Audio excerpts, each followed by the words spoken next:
السلام علیکم. الحمد للہ الذی نحمده ونستعینه ونستغفره ونؤمن به ونتوکل علیہ ونعوذ باللہ من شرور انفسنا ومن سیئات اعمالنا من یهد اللہ فلا مضل له ومن یضلل فلا هادی له ونشهد ان لا الہ الا اللہ وحدہ لا شریک له ونشهد ان محمدا عبد اللہ ورسولہ ثم اما بعد فاعوذ باللہ من الشیطان الرجیم بسم اللہ الرحمن الرحیم رب اشرح لی صدری ویسر لی امری واحلل عقدۃ من لسانی یفقہوا قولی اللہم ثبتنا عند الموت بلا الہ الا اللہ. اے ہمارے اللہ، ہمیں ہماری موت پر کلمہ لا الہ الا اللہ پر ثابت قدم رکھیے، آمین یا رب العالمین. سورہ توبہ آیت نمبر 17 سے شروع کریں گے، پارہ نمبر 10. ما کان للمشرکین ان یؤمروا مساجد اللہ شاہدین علی انفسہم بالکفر اولئک حبطت اعمالہم وفی النار ہم خالدون.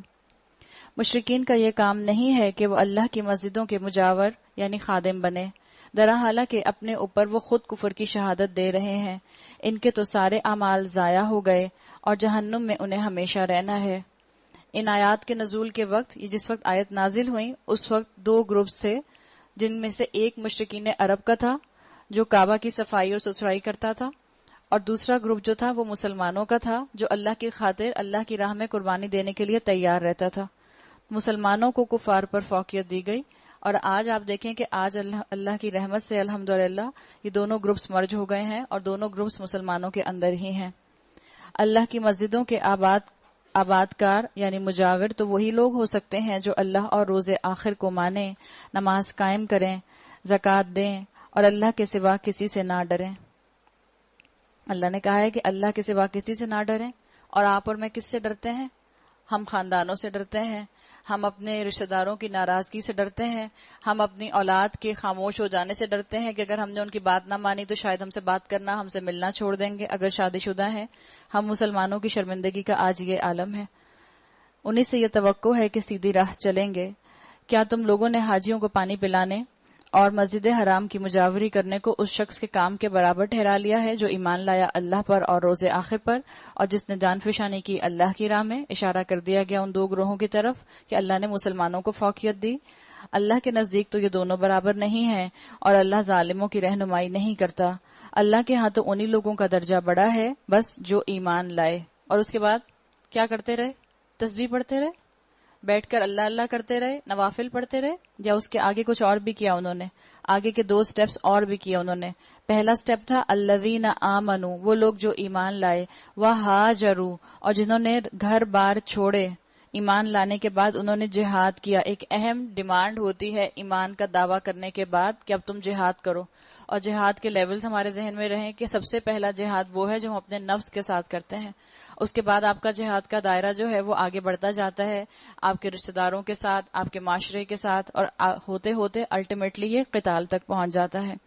اور 3 چیزیں یہاں بتا دی گئیں، آمنو، ہاجرو، وجاہدو فی سبیل اللہ. جان و مال سے انہوں نے جہاد کیا، وہی کامیاب ہے.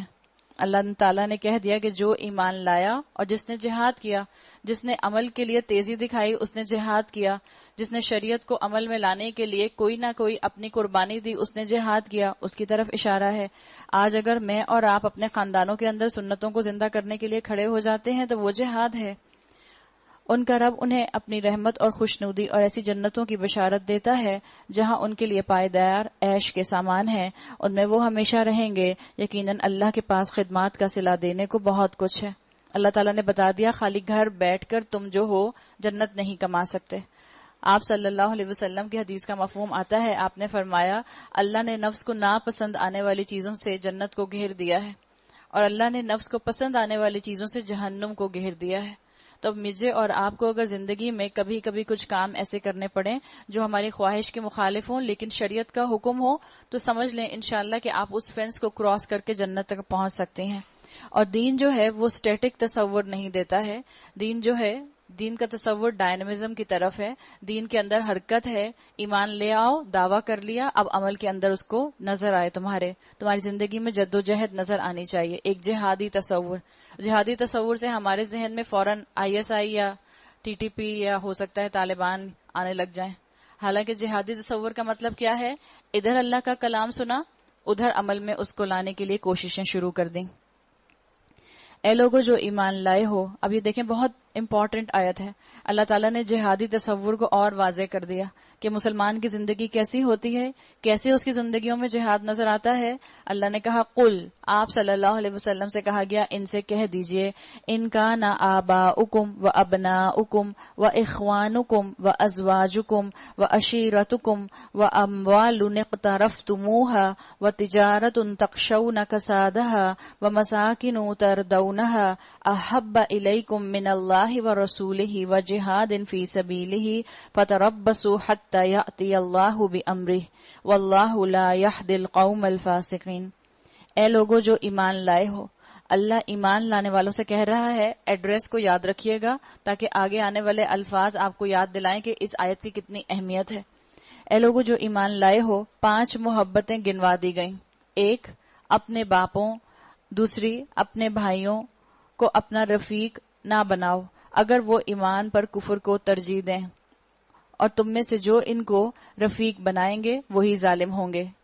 پھر اللہ تعالیٰ نے کہا اے نبی کہہ دو اگر تمہارے باپ، تمہارے بیٹے، تمہارے بھائی، تمہاری بیویاں، تمہارے عزیز و اقارب اور تمہارے وہ مال جو تم نے کمائے ہیں اور تمہارے وہ کاروبار جن کے ماند پڑ جانے کا تم کو خوف ہے، 5 محبتیں ہو گئیں، آباؤکم، ابناؤکم، اخوانکم، ازواجکم و عشیرتکم، جو تمہارے عشیر ہیں، رشتہ دار ہیں، و اموال اقترفتموها، جو تم نے مال کمائے ہیں، تمہارے جو کاروبار ہیں جن کے ماند پڑ جانے کا تمہیں خوف ہو، اور تمہارے گھر 5ویں جو تم کو پسند ہے، تم کو اللہ اور اس کے رسول اور اس کی راہ سے تم کو اللہ اور اس کے رسول اور اس کی راہ میں جہاد سے عزیز تر ہے، یعنی تم کو یہ اللہ کی راہ میں عمل کے لیے آگے نہیں بڑھنے دیتے، کبھی والدین آگے نہیں بڑھنے دیتے، کبھی اولاد آگے نہیں بڑھنے دیتی، کبھی رشتہ دار آگے نہیں بڑھنے دیتے، کبھی اسپاؤس آگے نہیں بڑھنے دیتا، کبھی کاروبار آگے نہیں بڑھنے دیتا، اور کبھی گھر ہمیں قید کر کے رکھتے ہیں۔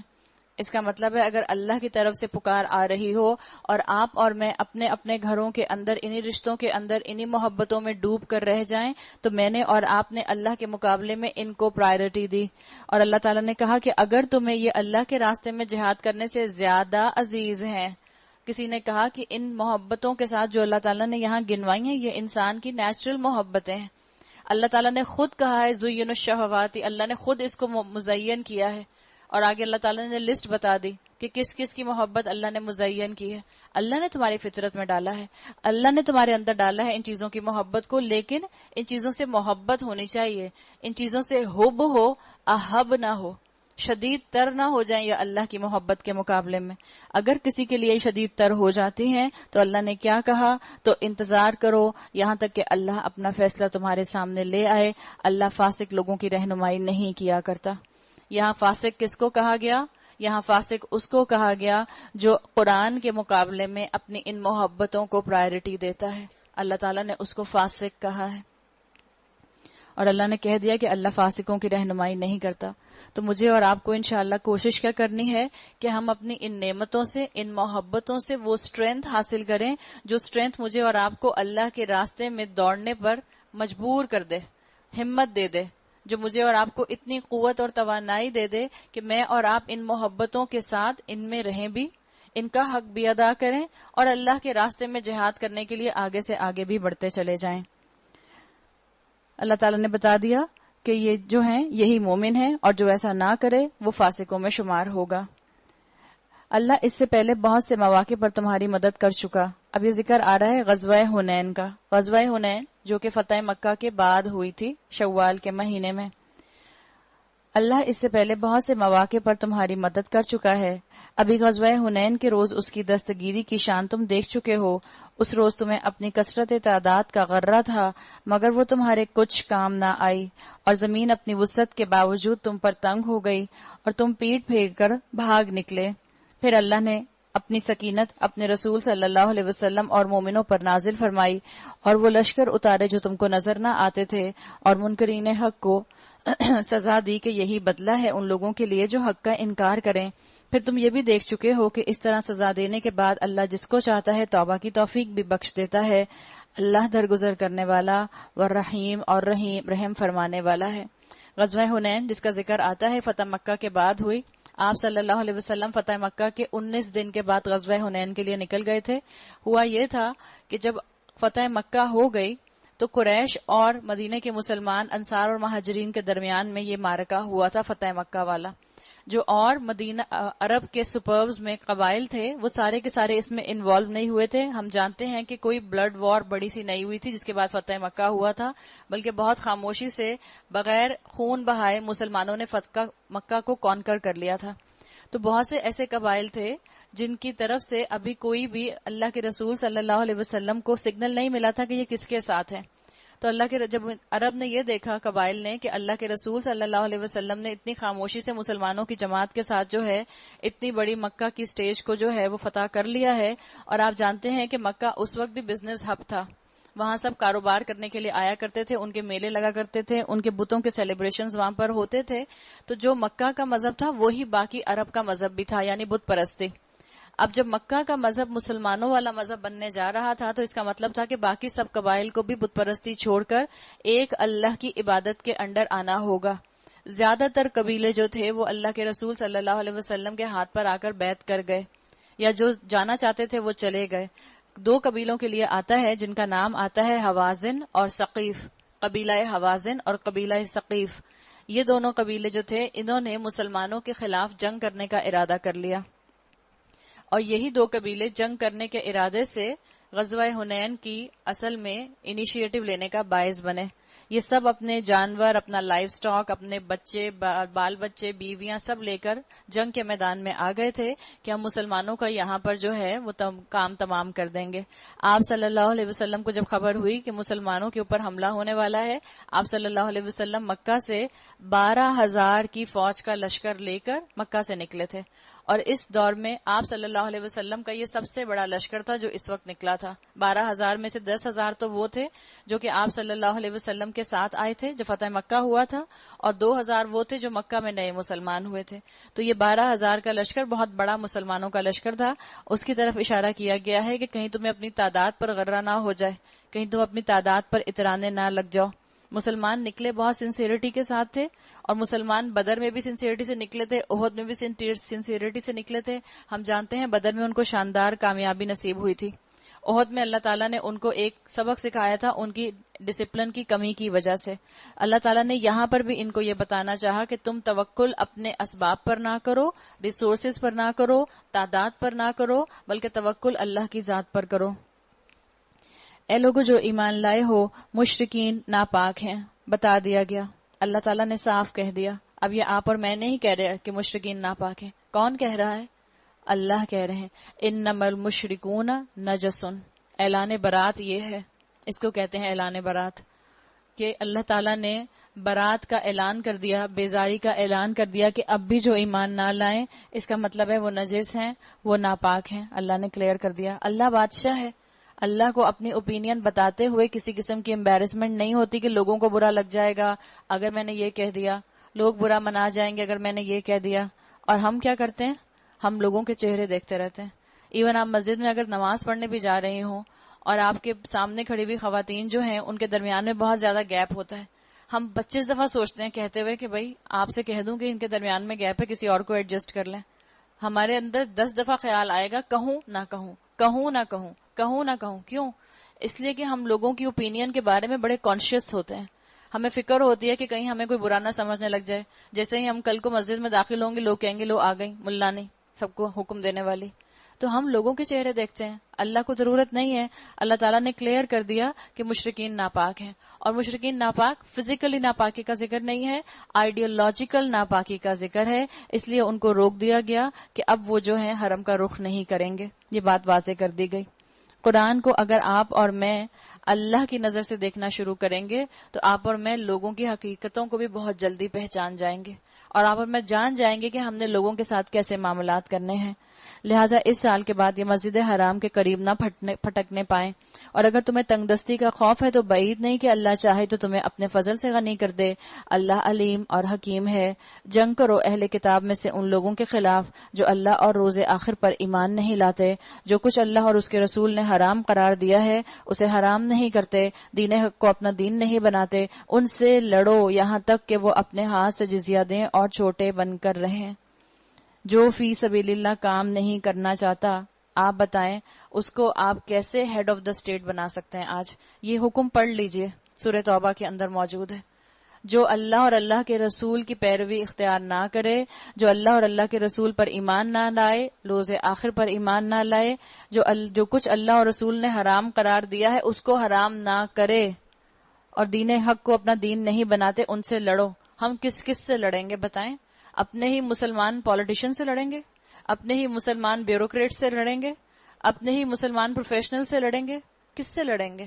کس چیز کی ابھی ضرورت ہے؟ ابھی ہم پر لڑائی کی سٹیج نہیں آ سکتی، اس لیے کہ ابھی ہم نے تربیت کا حق ادا نہیں کیا، ورنہ تو ہم ہر ایک کو قتل کرنے لگ جائیں. جب دین میں قرآن کی آیات کو بغیر کانٹیکسٹ کے لیا جاتا ہے تو پھر یہی ہوتا ہے کہ مسلمان کے گردن پر چھری چلا رہے ہوتے ہیں. جب تک تربیت کا اور پیغام پہنچانے کا حق ادا نہیں کر دیا جائے گا جب تک یہ کام نہیں ہوگا.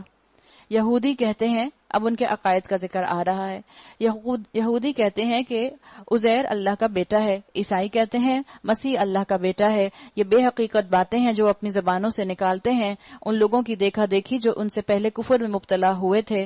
خدا کی مار ان پر، یہ کہاں سے دھوکہ کھا رہے ہیں.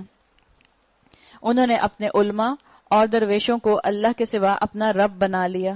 رب اور معبود وہ جس کو خالق اور مالک سمجھا جائے، اسی کو شریعت بنانے والا سمجھا جائے. تو انہوں نے اپنے علماء اور درویشوں کو اللہ کے سوا اپنا رب بنا لیا، اس لیے کہ یہ اپنا دین جا کر اپنے اسکالر سے پوچھا کرتے تھے، ان کی خواہش کے مطابق فیصلے لیا کرتے تھے اور اپنی خواہش کے مطابق فیصلے کروایا کرتے تھے. اس کی طرف اشارہ کر دیا گیا. اور اسی طرح مسیح ابن مریم کو بھی، حالانکہ ان کو ایک معبود کے سوا کسی کی بندگی کرنے کا حکم نہیں دیا گیا تھا، وہ جس کے سوا کوئی مستحق عبادت نہیں، پاک ہے وہ ان مشرکانہ باتوں سے جو یہ لوگ کرتے ہیں. یریدون ان یطفئوا نور اللہ بافواہہم ویأبی اللہ الا ان یتم نورہ ولو کرہ الکافرون. یہ لوگ چاہتے ہیں کہ اللہ کی روشنی کو اپنی پھونکوں سے بجھا دیں.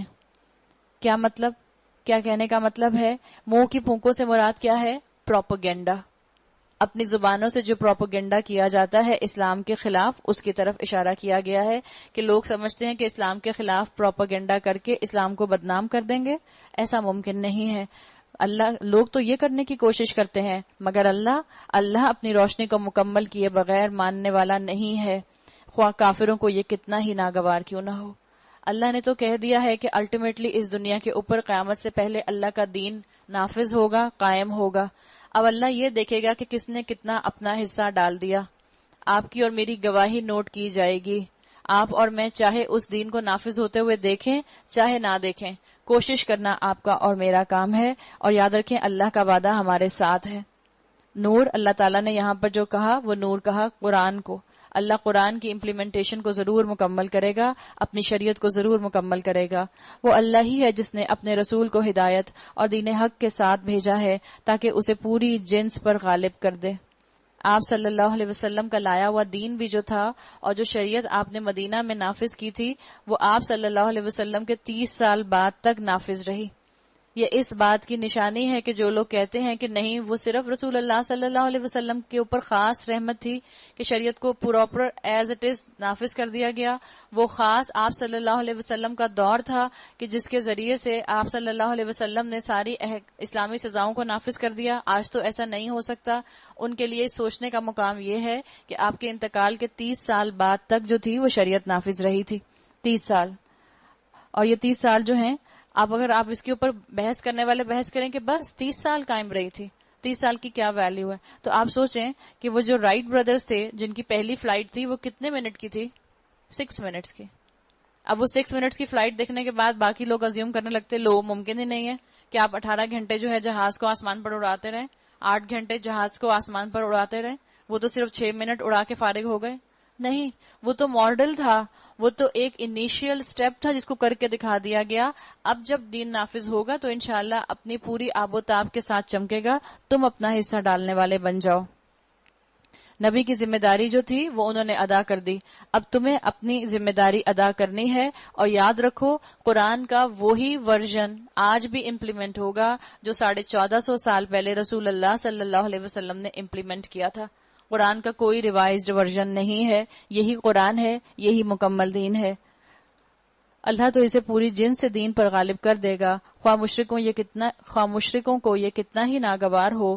اے لوگوں جو ایمان لائے ہو، ان اہل کتاب کے اکثر علماء اور درویشوں کا حال یہ ہے کہ وہ لوگوں کے مال باطل طریقوں سے کھاتے ہیں اور انہیں اللہ کی راہ سے روکتے ہیں. دردناک سزا کی خوشخبری دو ان کو جو سونے اور چاندی جمع کر کے رکھتے ہیں اور انہیں اللہ کی راہ میں خرچ نہیں کرتے. جو نہ خرچ کرے گا کیا ہوگا اس کے ساتھ؟ ایک دن آئے گا اسی سونے چاندی پر جہنم کی آگ دہکائی جائے گی اور پھر اسی سے ان لوگوں کی پیشانیوں، پہلوؤں اور پیٹھوں کو داغا جائے گا. یہ ہے وہ خزانہ جو تم نے اپنے لیے جمع کیا تھا. لو اب اپنی سمیٹی بھی دولت کا مزہ چکھو. کنز یہاں پر الفاظ آئے ہیں ما کنتم تکنیزون. تکنیزون کنز سے بنا ہے، کاف نون زا سے. کنز کا مطلب ہوتا ہے وہ دولت جس پر زکوٰۃ ادا نہ کی جائے. لہٰذا زکوٰۃ ادا کرنے کے بارے میں بہت زیادہ محتاط رہیں. مسلمان جب اپنا فرض صدقہ عطا کریں گے ریگولیرٹی کے ساتھ، باقاعدگی کے ساتھ قرآن سے جڑے رہیں گے تو ہی ان کو نفلی صدقات اور انفاق فی سبیل اللہ کرنے کا موقع ملے گا. آپ دیکھیں اللہ نے کہا جو مال یہ جمع کرتے ہیں یعنی جس پر زکوٰۃ نہیں دیتے ہیں وہ دہکا کر جہنم کی آگ میں اس سے ان کے پیشانیوں اور پہلوؤں اور پیٹھوں کو داغا جائے گا. آپ کچن میں اگر کام کر رہی ہوں، آگ کے اوپر آپ نے کوئی رنگ پہنی ہو گولڈ کی یا اپنی پلیٹینم کی آپ نے رنگ پہنی ہو، اس پر ہیٹ لگ جائے، یا کوئی آپ نے چوڑیاں پہنی ہو، کیسے خوفناک گرم ہوتی ہیں. اور یہ تو دنیا کی آگ ہے. اللہ نے کہا ہے جہنم کی آگ میں ان کو دہکایا جائے گا اور اس سے داغا جائے گا. اور پھر اس داغنے کے بعد کیا نشان پڑے گا. اللہ تعالی ہم سب کو ایسی سزاؤں سے محفوظ رکھے. ضرور اپنی زکوٰۃ سونے کی ادا کیجیے. اور یہ کانسیپٹ بالکل غلط ہے کہ جو سونا آپ پہننے میں استعمال کرتے ہیں اس کے اوپر زکوٰۃ نہیں ہے. بالکل غلط کانسیپٹ ہے. آپ جو سونا استعمال کرتی ہیں، اگر آپ 7.5 تولے سے زیادہ سونا رکھتی ہیں یا اس کی مالیت کا کیش اس کے برابر کا، تو آپ صاحب نصاب ہیں اور آپ کو اب زکوٰۃ ادا کرنی ہے. اور زکوٰۃ ادا کرنے میں بہتر ہوتا ہے تھوڑا سا انسان اوپر ہی نکال دے. احتیاطاً بہتر ہے کہ نکال دے. آپ اپنے سونے کی ویلیو نکلوا کر ہمیشہ رکھیں پتا کر کے کہ آپ کا گولڈ کتنا ہے. یوزلی جو ہمارے گولڈ کے سیٹس ہوتے ہیں وہ پیور گولڈ کے نہیں ہوتے، اس میں سٹونز بھی ہوتے ہیں، اس میں جیمز لگے ہوئے ہوتے ہیں، کہیں اس میں جو ہے پرلز لگے ہوئے ہوتے ہیں. تو اس میں جو گولڈ ہے اس گولڈ کی ویلیو کو ایسیٹ کروا لیں اور اس کو ایسیس کرانے کے بعد آپ اس کی ویلیو پتا کر لیں کہ آج کل جیسے اس مہینے میں اگر آپ نے زکوٰۃ نکالنی ہے تو پتا کرا لیجئے کہ آج کل کیا ریٹ چل رہا ہے 10 تولے کا یا 1 گرام کا. اس حساب سے آپ اس کو ملٹیپلائی کر کے زکوٰۃ نکال دیجئے. اللہ تعالیٰ انشاءاللہ مال کو پاک رکھے گا. حقیقت یہ ہے کہ مہینوں کی تعداد جب سے اللہ نے آسمان اور زمین کو پیدا کیا ہے اللہ ہی کے نوشتے میں 12 ہے اور ان میں سے 4 مہینے حرام ہیں. یہی ٹھیک ضابطہ ہے. لہٰذا ان 4 مہینوں میں اپنے اوپر ظلم نہ کرو اور مشرکوں سے سب مل کر لڑو جس طرح وہ سب مل کر تم سے لڑتے ہیں. جان رکھو کہ اللہ متقیوں ہی کے ساتھ ہے. اللہ تعالیٰ نے یہاں پر یہ بات واضح کر دی کہ یہ جو عرب کے اندر قانون تھا، نسی کا قانون تھا عرب کے اندر ایک، آپ نے شاید پہلے بھی سنا ہو. نسی کا قانون عربوں نے خود بنا لیا تھا اور وہ انہوں نے اس لیے بنایا تھا تاکہ ہر سال حج جو آئے وہ پلیزنٹ مہینے میں آئے. ہر سال 1 مہینہ جو تھا وہ بڑھا دیا کرتے تھے تاکہ جب حج جو ہے وہ اچھے موسم میں آئے گا تو زیادہ لوگ آئیں گے، کاروبار زیادہ ہوگا، تجارت اچھی ہوگی، جس کی وجہ سے وہ اپنے کیلنڈر میں تبدیلی کیا کرتے تھے. اس کی طرف اشارہ کر دیا گیا انما النسیء زیادۃ فی الکفر. نسی تو کفر میں ایک مزید کافرانہ حرکت ہے جس سے یہ کافر لوگ گمراہی میں مبتلا کیے جاتے ہیں. کسی سال 1 مہینے کو حلال کر لیتے ہیں اور کسی سال 1 کو حرام کر دیتے ہیں تاکہ اللہ کے حرام کیے ہوئے مہینوں کی تعداد پوری بھی کر دیں اور اللہ کا حرام کیا ہوا حلال بھی کر لیں. ان کے برے اعمال ان کے لیے خوشنما بنا دیے گئے ہیں اور اللہ منکرین حق کو ہدایت نہیں دیتا.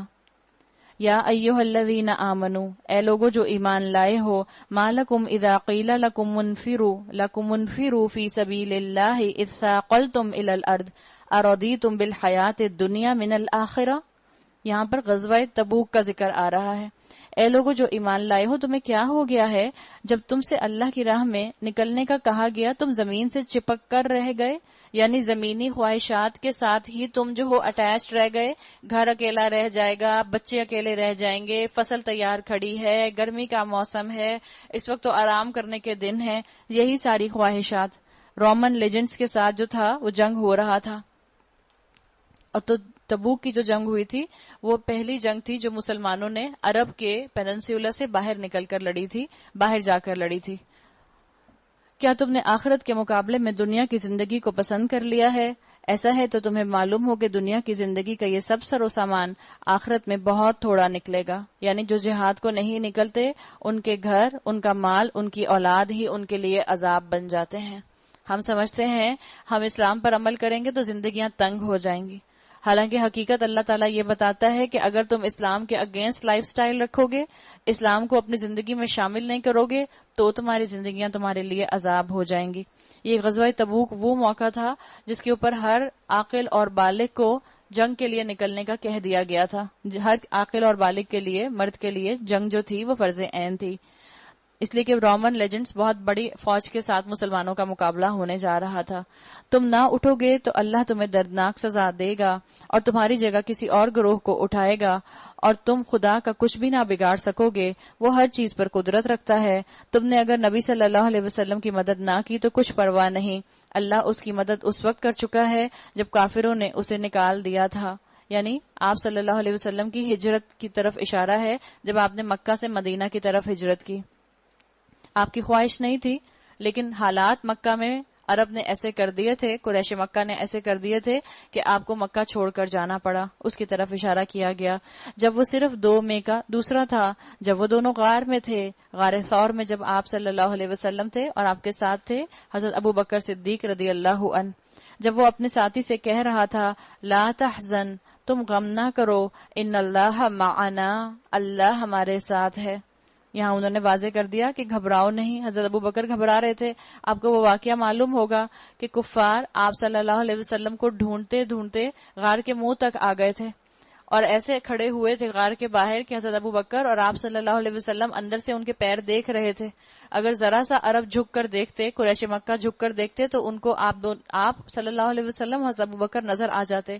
لیکن اللہ کی شان، آپ صلی اللہ علیہ وسلم نے ان کو تسلی دی، ان اللہ معنا، اللہ ہمارے ساتھ ہے. اور پھر اللہ تعالیٰ نے کیسے مدد کروائی کہ فاختہ نے وہاں پر آ کر اپنا گھونسلہ بنا لیا اور اس میں انڈے دے دیے، اور مکڑی نے وہاں جالا بنا دیا.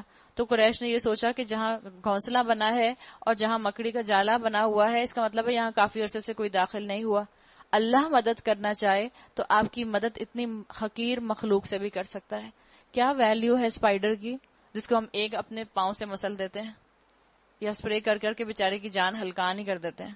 اسپرے کی بوتل اگر ہاتھ میں آ جائے اور آپ کو کہیں اسپائڈر نظر آ جائے تو پھر ہم اسپرے کی بوتل آدھی تو کر ہی دیتے ہیں اس کی، اور اس کے بعد ہم کہتے ہیں یہ بیچارہ اتنا بینائن سا ہے، ڈرتے کتنا ہے اس سے. جو اللہ کے راستے میں نکلتا ہے اللہ ماحول کو اس کے لیے کنڈیوسو کر دیتا ہے. جو نیکی کرنے کا ارادہ کرتا ہے اللہ اس کو اپرچونٹیز دیتا جاتا ہے. جس کے دل میں یہ ارادہ آ جاتا ہے کہ میں اس قرآن کے ساتھ وقت گزاروں، اللہ اس کے سامنے دروازے کھولتا چلا جاتا ہے. وقت کی ضرورت کیا ہے کہ آپ اور میں ارادہ تو کریں، نیت تو کریں. اس وقت اللہ نے اس پر اپنی طرف سے سکون قلب نازل کیا اور اس کی مدد ایسے لشکروں سے کی جو تم کو نظر نہ آتے تھے، اور کافروں کا بول نیچا کر دیا. اللہ کا بول تو اونچا ہی ہے، اللہ زبردست اور دانا اور بینا ہے. انفرو، نکلو، خفافن و ثقالن وجاہدوا باموالکم وانفسکم فی سبیل اللہ، نکلو خواہ ہلکے ہو یا بوجھل، اور جہاد کرو اللہ کی راہ میں اپنے مالوں اور اپنی جانوں کے ساتھ، تمہارے لیے یہ بہتر ہے اگر تم جانو. آپ کو اور مجھے یہ یہاں پر انسینٹیو دیا گیا کہ اللہ کے راستے میں محنت کرو، آگے بڑھو، عمل کے لیے نکلو، چھوٹے ہو یا بڑے ہو، جوان ہو یا بوڑھے ہو، امیر ہو یا غریب ہو. کافروں کی محنتیں دیکھ لو اور ذرا اپنی محنتیں دیکھ لو.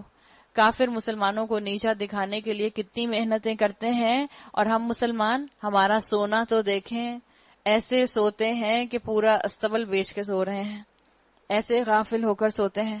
پھر ہماری سیلیبریشنز تو دیکھیں، ایسے سیلیبریشنز کرتے ہیں، ایک رمضان کا مہینہ ہوتا ہے 30 دن کا، اور ایک عید ہوتی ہے 24 گھنٹے کی. ہماری تیاری 30 دنوں کے اندر اس ایک 24 گھنٹے کی ہو رہی ہوتی ہے. یہ ہماری سیلیبریشنز کا حال ہے. آج ہم کس حال میں ہیں کہ دنیا ہم پر ہنس رہی ہے، اور یہ اس وجہ سے ہے کہ ہم دین کے لیے نہیں نکلتے.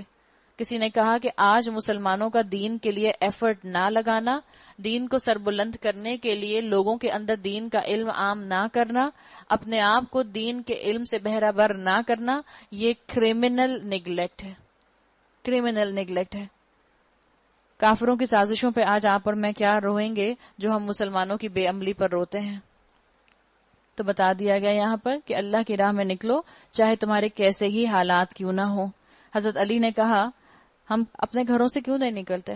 اپنے گھروں کی حفاظت کے لیے، اپنے گھروں کو وقت دینے کے لیے، اپنے گھروں کی شان و شوکت بڑھانے کے لیے، صفائیاں کرانے کے لیے، ڈسٹنگ کرانے کے لیے. یہی وجہ ہے. حضرت علی نے کہا کہ مجھے اس مال سے کیا سروکار جو حلال ہو تو حساب ہے اور جو حرام ہو تو عذاب ہے. اور اسی مال کے پیچھے آپ اور میں اپنی زندگیاں گزارے جا رہے ہیں. 20 سال کے، پھر 30 سال کے، پھر 40 سال کے، پھر 50 سال کے. یہ کاؤنٹر تو رک نہیں رہا، یہ کاؤنٹر تو چلے جا رہا ہے. اے نبی صلی اللہ علیہ وسلم، اگر فائدہ سہل حصول ہوتا اور سفر ہلکا ہوتا تو وہ ضرور تمہارے پیچھے چلنے پر آمادہ ہو جاتے. یعنی منافقین کا ذکر کر دیا گیا کہ منافقین جہاد سے کیوں ہٹ جاتے ہیں؟ جب بھی اسٹیپ ٹارگٹ آتا ہے پیچھے ہٹ جاتے ہیں.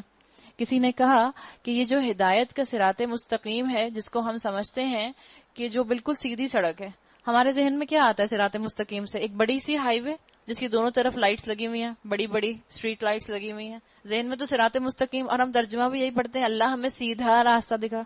تو سیدھے راستے سے ہمارے ذہن میں سیدھی سڑک ہی آتی ہے. حالانکہ کسی نے کہا کہ صراط مستقیم بہت سٹیپ ہے.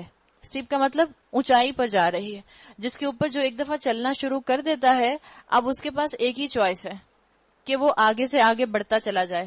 اگر وہ رک بھی گیا، آپ سٹیپ راستے پر جا رہی ہیں، اگر آپ رک بھی جائیں گی تو کیا ہوگا؟ آپ آہستہ آہستہ نیچے آنا شروع ہو جائیں گی. تو انہوں نے کہا کہ اگر آپ اپنے آپ کو صراط مستقیم پر لانے کی کوشش کر رہی ہیں تو اپنے آپ کو عمل میں آگے سے آگے بڑھاتے جانا ہے. اگر آپ رک گئے، سمجھ لیں وہیں سے جو ہے آپ کا جو ہے وہ بیک لیش آنے لگ جائے گا، اب واپس پلٹنے لگ جائیں گی. تو منافقین کا بتا دیا گیا کہ منافقین جو ہیں وہ کٹھن راستے کی وجہ سے تمہارے ساتھ نہیں آ رہے. اب وہ خدا کی قسم کھا کھا کر کہیں گے کہ اگر ہم چل سکتے تو یقیناً تمہارے ساتھ چلتے. وہ اپنے آپ کو ہلاکت میں ڈال رہے ہیں، اللہ خوب جانتا ہے کہ وہ جھوٹے ہیں. یعنی کیا مطلب ہے؟ اپنی ان کی ول نہیں ہے، ان کے اندر سے خواہش نہیں ہے، اس لیے جانے کو تیار نہیں ہو رہے. اللہ تعالیٰ نے مجھے اور آپ کو بہت سی نعمتیں دی ہیں، اور مجھے اور آپ کو انہی نعمتوں کے ساتھ جہاد کرنا ہے، انہی محبتوں کے ساتھ جہاد کرنا ہے. یاد رکھیں، ان محبتوں کو، ان نعمتوں کو اسلام پہ چلنے کا برج بنائیں، بیریئر نہ بنائیں کہ یہی محبتیں میرے اور اللہ کے درمیان میں بیریئر بن جائیں، یہ مجھے اور آپ کو اللہ سے دور کر دیں، یہ مجھے اور آپ کو قرآن کی دی ہوئی آسانیوں سے دور کر دیں. ان کو مجھے اور آپ کو برجز بنانا ہے، ان کو اپنے پاؤں کی بیڑیاں نہیں بننے دینا. کسی شاعر نے کہا اس کی دعا ہے کہ اس کی دعا ہو پوری، میری تمنا ہے کہ تیری دعا بدل جائے. ہم دعائیں بھی تو دنیا دنیا اور دنیا کی مانگتے ہیں. شاعر نے کہا میری تمنا ہے کہ تمہاری دعا بدل جائے. تم دعاؤں میں ہدایت ہدایت، جنت، اللہ کی رضامندی مانگو، خود بخود اللہ دنیا بھی دیتا چلا جائے گا. ورنہ آج میں اور آپ نکلتے تو ہیں گھروں سے، خواہ ہلکے ہو یا بوجھل، جیب میں زیادہ مال ہو یا کم مال ہو، شاپنگ کے لیے ضرور جائیں گے. نکلتے ہیں نا، ضرور نکلتے ہیں. ہم کپڑوں کے پیچھے ہم پاگل، سکولز کے پیچھے ہم کریزی، بچوں کی یونیورسٹی کے ایڈمیشنز کے اندر ہمارا ذہن سارا لگا رہتا ہے، شادیوں میں ہم مصروف. یہ ساری ہماری مصروفیات ہیں. نہیں نکلتے تو گھر سے نکلنے کو تیار نہیں ہوتے اللہ کی راہ میں جہاد کرنے کے لیے. اللہ مجھے اور آپ کو مجاہد بنا دے. اے نبی صلی اللہ علیہ وسلم، اللہ تمہیں معاف کرے، تم نے کیوں انہیں رخصت دے دی؟ تمہیں چاہیے تھا کہ خود رخصت نہ دیتے تاکہ تم پر کھل جاتا کہ کون سچے ہیں، اور جھوٹوں کو بھی تم جان جاتے. جو لوگ اللہ اور روز آخر پر ایمان رکھتے ہیں وہ تو کبھی تم سے یہ درخواست نہ کریں گے کہ انہیں اپنے جان و مال کے ساتھ جہاد کرنے سے معاف رکھا جائے. اگر میں اور آپ خود کو جج کرنا چاہتی ہیں تو اللہ تعالیٰ نے طریقہ بتا دیا ہے. اللہ متقیوں کو خوب جانتا ہے. ایسی درخواستیں تو صرف وہی لوگ کرتے ہیں جو اللہ اور روز آخر پر ایمان نہیں رکھتے، جن کے دلوں میں شک ہے اور وہ اپنے شک میں آپ ہی مرتد ہو رہے ہیں. اگر واقعی ان کا ارادہ نکلنے کا ہوتا تو وہ اس کے لیے کچھ تیاری کرتے، لیکن اللہ کو ان کا اٹھنا پسند ہی نہ تھا. ایسا نہ ہو کہ وہ وقت آ جائے کہ اللہ تعالیٰ میرے اور آپ کے لیے دین کے اندر آنا جو ہے اس پر ہی بین لگا دے، صرف اور صرف آپ کی اور میری ہدایت کے بار بار ریجیکشن کی وجہ سے، بار بار ہدایت کا دروازہ کھٹکھٹانے کے باوجود اس کے نہ کھولنے کی وجہ سے. اللہ کو تو پسند ہے کہ اللہ تعالیٰ اپنے بندے کو ہدایت سے نوازے، لیکن ہدایت سے نوازنے کا طریقہ کیا ہے؟ کسی کے حصے میں 2 حصے آپ اس کے اندر رکھ لیجئے. ایک، ہمیں ہدایت ملتی ہے، اللہ کے راستے میں جہاد کی توفیق ملتی ہے اپنے ارادے سے سب سے پہلے، اور اپنا ارادہ اگر پرخلوص ہوگا تو اللہ کی رضا اس میں شامل ہو جاتی ہے، پھر توفیق انسان کو مل جاتی ہے. اور آپ کا ارادہ اللہ کی دی ہوئی توفیق کو اٹریکٹ کرتا ہے. آپ کے ارادے کی ضرورت ہے. جب آپ نے ارادہ ہی نہیں کیا تو اللہ نے بھی ریجیکٹ کر دیا، اللہ نے بھی ان کا آنا پسند نہیں کیا. اللہ نے چاہا نہیں کہ وہ دین کا علم حاصل کریں، اللہ نے چاہا نہیں وہ دین کے اوپر عمل کریں، اللہ نے بھی نہیں چاہا وہ رسول اللہ صلی اللہ علیہ وسلم کے ساتھ آ کر جنگ کا حصہ بنے. تو کبھی اگر آپ کو اپرچونٹی دین کے سامنے نظر آ رہی ہو اور آپ سمجھیں کہ میں نے اپنے آپ کو اس سے بچا کر بڑی عقل مندی کی، تو رونے کا مقام ہے کہ اللہ نے مجھے وہ اپرچونٹی اویل کرنے کا موقع نہیں دیا، اللہ نے مجھے سلیکٹ نہیں کیا، اللہ نے مجھے چنا نہیں اس کام کے لیے. اس لیے اس نے انہیں سست کر دیا اور کہہ دیا گیا کہ بیٹھ رہو بیٹھ رہنے والوں کے ساتھ. اللہ نے سست کیوں کیا؟ ان کا ارادہ ہی نہیں تھا تو اللہ نے بھی سستی ڈال دی. اگر وہ تمہارے ساتھ نکلتے تو تمہارے اندر خرابی کے سوا کسی اور چیز کا اضافہ نہ کرتے. یعنی کیا کرتے؟ تمہارے ساتھ آتے تو کیڑے نکالتے رہتے، یہ کام ایسے نہیں، اس کو ایسے کرنا چاہیے، یہ عمل ایسے نہیں، اس پر ایسے عمل ہونا چاہیے، یہ احکام جو ہے ایسے اپلیکیبل نہیں، اس کو ایسے اپلیکیبل ہونا چاہیے. وہ تمہارے درمیان فتنہ پردازی کے لیے دوڑ دھوپ کرتے ہیں. یعنی جہاد سے فرار کے بہانے تلاش کرنا اللہ تعالیٰ نے فتنے کے برابر یہاں قرار دے دیا. جو جہاد سے فرار کا راستہ تلاش کرے گا وہ فتنہ پھیلا رہا ہے. اور تمہارے گروہ کا حال یہ ہے کہ ابھی ان میں بہت سے ایسے لوگ موجود ہیں جو ان کی باتیں کان لگا کر سنتے ہیں. اللہ ان ظالموں کو خوب جانتا ہے.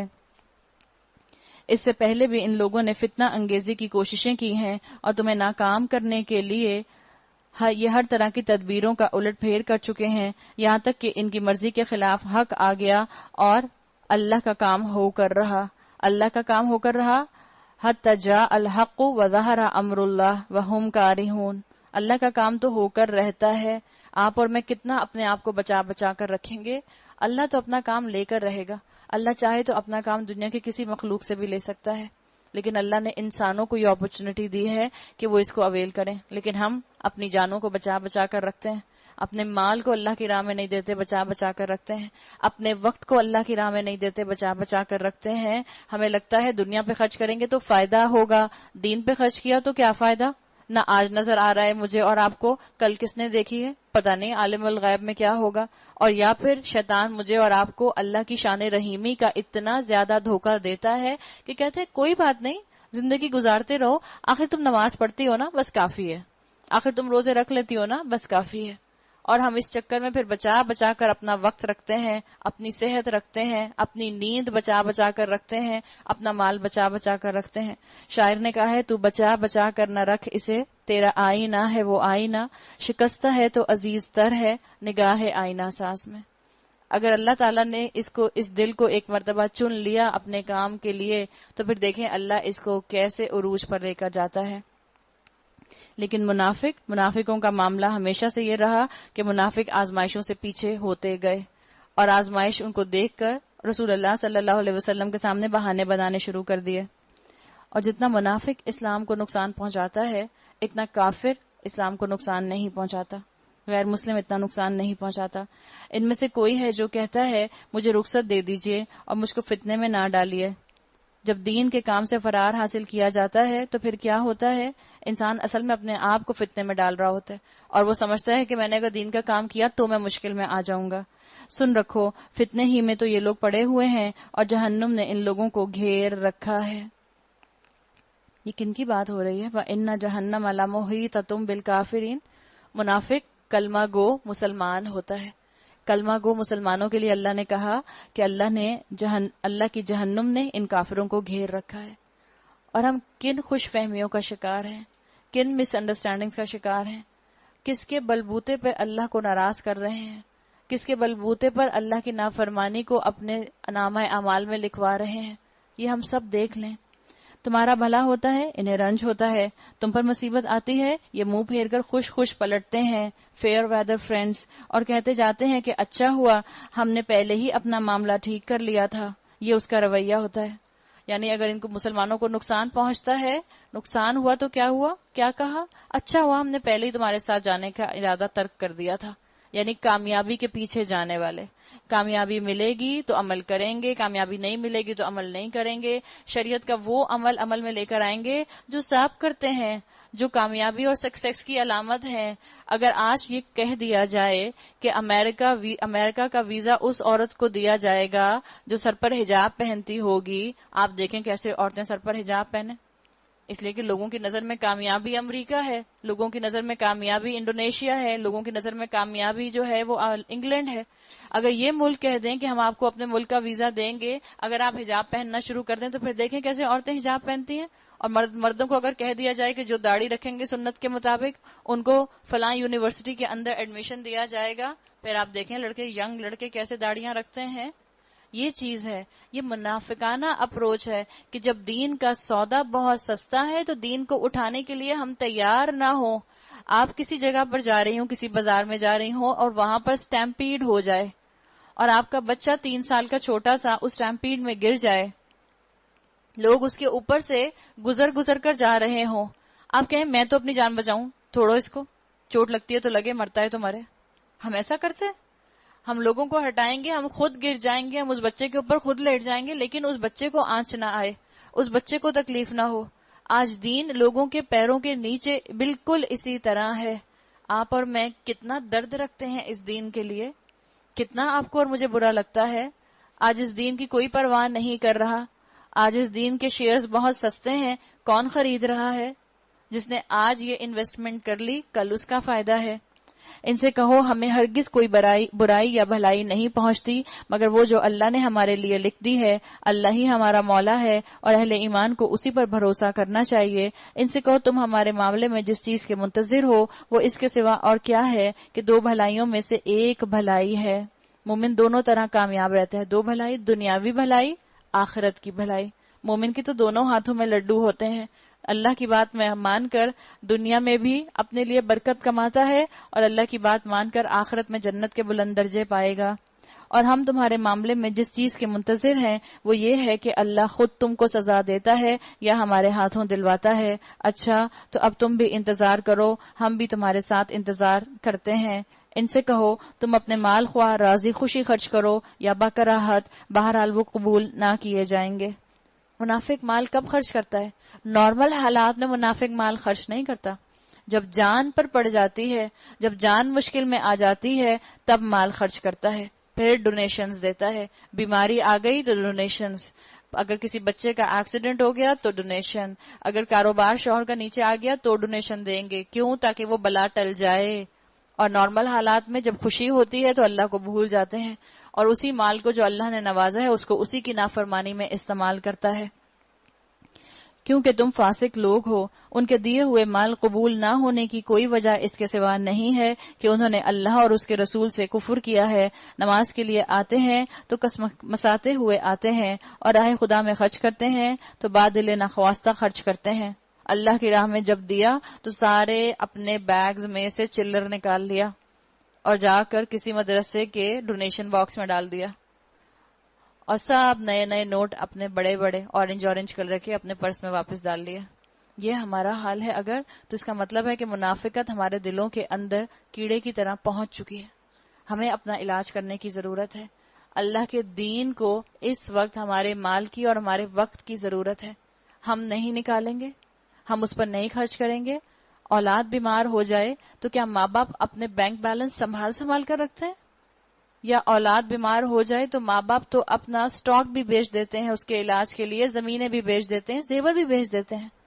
آپ اور میں اس دین سے کتنی محبت کرتے ہیں.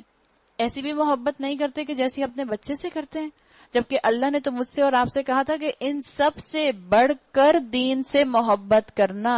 نہ والدین سے ایسی محبت ہو، نہ اولاد سے ایسی محبت ہو، نہ رشتہ داروں سے ایسی محبت ہو، نہ اسپاؤس سے ہو ان سب سے محبت، لیکن ان سب سے بڑھ کر ٹاپ پرائرٹی کے اوپر اللہ کے دین سے محبت ہو. ہم نے تو اپنا معاملہ الٹ کر لیا. فلا تعجبک اموالہم ولا اولادہم، ان کے مال اور دولت اور ان کی کثرت اولاد کو دیکھ کر دھوکہ نہ کھاؤ.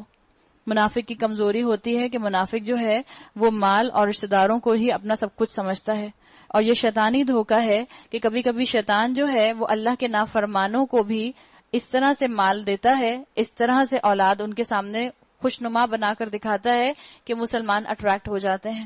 اللہ نے کہا ان کی کثرت اولاد اور ان کا مال و دولت تم کو دھوکہ نہ دے. اللہ تو یہ چاہتا ہے کہ انہی چیزوں کے ذریعے سے ان کو دنیا کی زندگی میں مبتلا عذاب کرے، اور یہ بھی جان دیں تو انکار حق ہی کی حالت میں دیں.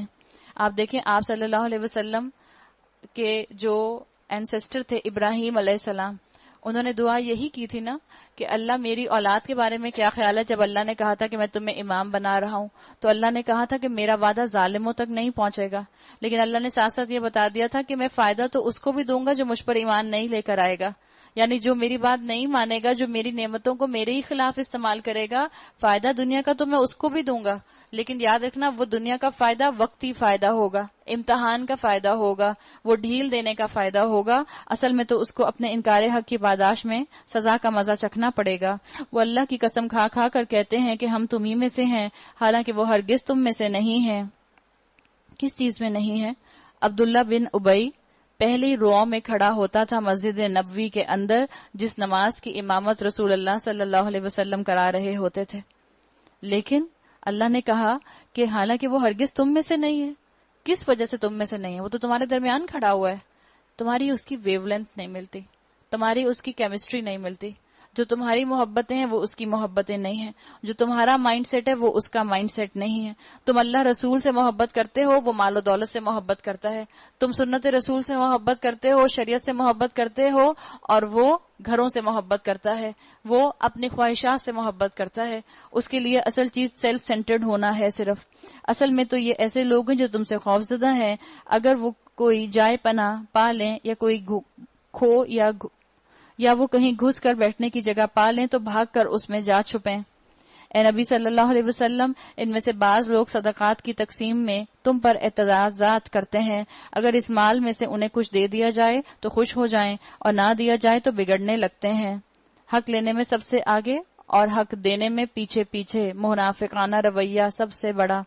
کیا اچھا ہوتا کہ اللہ اور رسول نے جو کچھ بھی انہیں دیا تھا اس پر وہ راضی رہتے اور کہتے حسبنا اللہ، اللہ ہمارے لیے کافی ہے، وہ اپنے فضل سے ہمیں اور بہت کچھ دے گا، اور اس کا رسول بھی ہم پر عنایت فرمائے گا، ہم اللہ کی طرف نظر جمائے ہوئے ہیں. تو یہاں بتا دیا گیا کہ جو اللہ کی راہ میں خرچ کرے گا اصل میں اپنا فائدہ کرے گا. اور یہ جو بار بار یہاں پر خرچ کرنے کی بات آ رہی تھی، آگے آیت آ رہی ہے جس کا تعلق زکوٰۃ سے ہے. زکوٰۃ کا علم حاصل کرنا ہر اس انسان پر فرض ہے جو صاحب نصاب ہو. آپ کو معلوم ہونا چاہیے کہ آپ نے کتنی زکوٰۃ ادا کرنی ہے، زکوٰۃ جس کو فرض صدقہ بھی کہا جاتا ہے. انما الصدقات للفقراء. اب زکوٰۃ کی یہاں پر کیٹیگریز بتا دی گئیں. یہ صدقات تو دراصل فقیروں اور مسکینوں کے لیے ہیں، اور ان لوگوں کے لیے جو صدقات کے کام پر معمور ہوں، اور ان لوگوں کے لیے جن کی تالیف قلب مطلوب ہو، نیزے گردنوں کے چھڑانے اور قرض داروں کی مدد کرنے میں اور راہ خدا میں اور مسافر نوازی میں استعمال کرنے کے لیے ہیں. ایک فریضہ ہے اللہ کی طرف سے. اللہ سب کچھ جاننے والا، دانا اور بینا ہے. مسافر ان میں کون سا ہوگا؟ ایک تو آپ کے اور میرے معاشرے کے نارمل یہاں پر مسکین آ جاتے ہیں، لیکن زکوٰۃ دیتے ہوئے آپ کو ضرور احتیاط رکھنی چاہیے کہ ہر ایک کے ہاتھ میں اپنی زکوٰۃ کا مال نہ رکھ دیں. ضرور پتہ کریں کہ جس کے ہاتھ پر آپ زکوٰۃ کا مال رکھ رہی ہیں اس کا بیک گراؤنڈ کیا ہے. لوگ آج کل بہت دھوکہ دیتے ہیں. وہ ٹھیک ہے کہ ایک اللہ اسکالرز نے کہا کہ ٹھیک ہے آپ نے تو اپنی نیت سے دیا، اللہ اس کو قبول کرے گا، لیکن اگر اللہ تعالیٰ نے آپ کو عقل اور شعور دیا ہے، جب آپ دنیا کے معاملات میں اتنے زیادہ پرٹیکولر ہوتے ہیں، آپ نے اپنے بچے کو جس یونیورسٹی میں بھیجنا ہوتا ہے آپ پہلے خود جا کر سارا اس کا پروسپیکٹس پڑھتے ہیں، آپ خود جا کر سروے کرتے ہیں، آپ خود جا کر تسلی کرتے ہیں، پھر جا کر اپنے بچوں کو وہاں پر بھیجتے ہیں، ان کے ایڈمیشنز کرواتے ہیں۔ اسی طرح سے آپ اور میں جب زکوٰۃ دینے کی طرف آئیں تو اچھی طرح سے محتاط انداز میں پہلے پتہ کر لیں کہ ہم کس کو زکوٰۃ دے رہے ہیں۔ زکوٰۃ کا نصاب موجود ہے، زیادہ تر آپ کو معلوم ہے کہ 2 طرح کا نصاب بتایا جاتا ہے، 52.5 تولے چاندی، اگر اتنا چاندی یا اس کی مالیت کا کسی کے پاس کیش موجود ہے تو اس کا مطلب ہے کہ اب وہ زکوٰۃ دے گا لے گا نہیں، یا اگر وہ اپنا نصاب بناتا ہے سونے کو 7.5 تولے سونا یا اس کی مالیت کا اسی ایکویلنسی کا کیش اگر اس کے پاس ہے، تو اسکالرز کا کہنا یہ ہے کہ اس میں سے چوائس ہوتی ہے آپ کے پاس کہ آپ ان دونوں میں سے کس نصاب کو لیتے ہیں۔ مجھے اس خبر کی شیورٹی نہیں ہے، مگر میں نے سنا ہے کہ شاید سعودیہ کے اندر انہوں نے سونے کو نصاب فائنل کر دیا ہے، اس لیے کہ 52.5 تولے چاندی ہے، ابھی کچھ دن پہلے ہی میں پتہ کروا رہی تھی تو شاید اس کی قیمت ہارڈلی 46,000 50,000 بنتی ہے۔ 46,000 50,000 کس کے پاس نہیں ہوتے آج کل، کیش کی بات ہو رہی ہے۔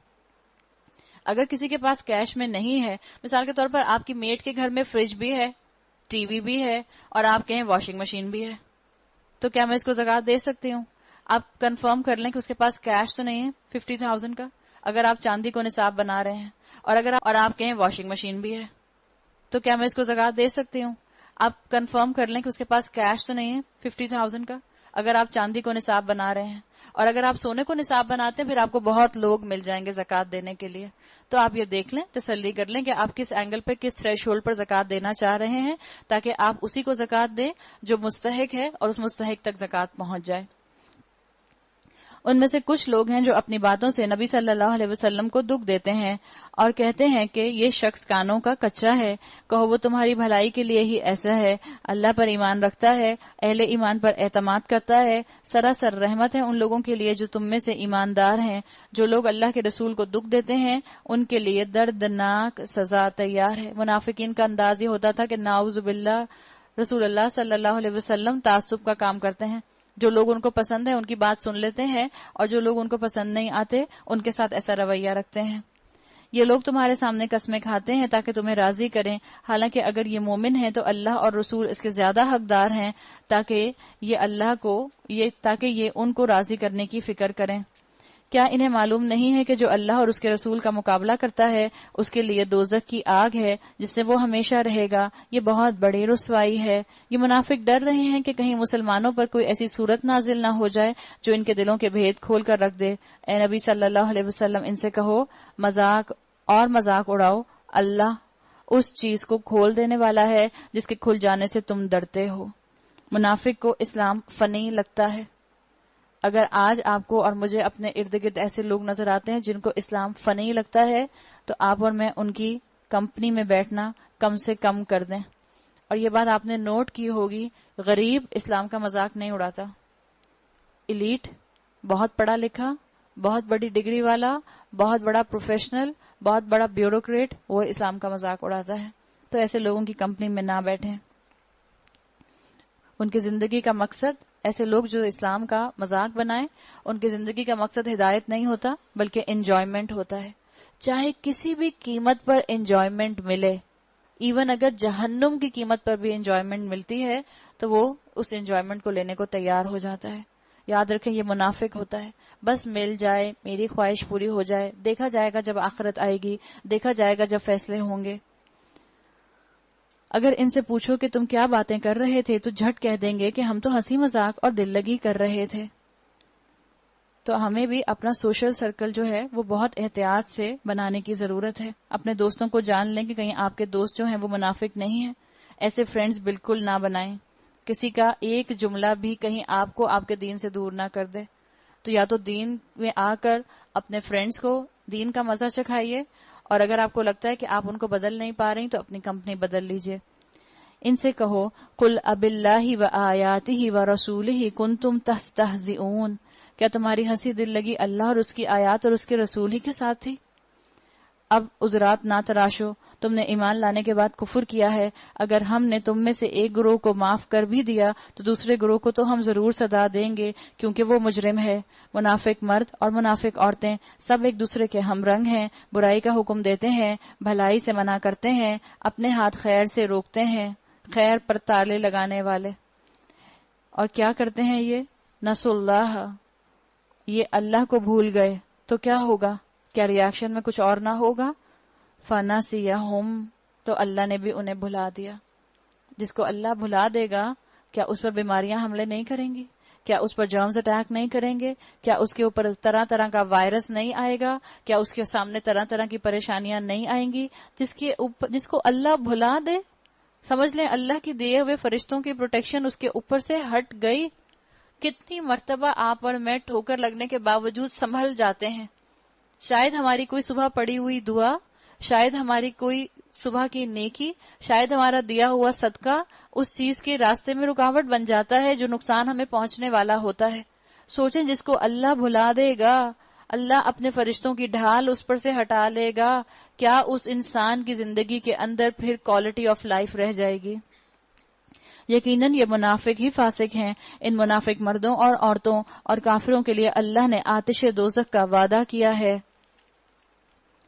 جس میں وہ ہمیشہ رہیں گے، وہی ان کے لیے موضوع ہے، ان پر اللہ کی پھٹکار ہے اور وہ ان کے لیے قائم رہنے والا عذاب ہے۔ اسلام کے لیے پرسنل سیکریفائس منافق نہیں کرنا چاہتا، حالانکہ یہ سب کلمہ گو مسلمان ہیں، لیکن ہجرت اور جہاد کے جذبے سے بالکل خالی ہیں، تو اللہ نے بھی ان کے لیے عذاب تیار رکھا ہے۔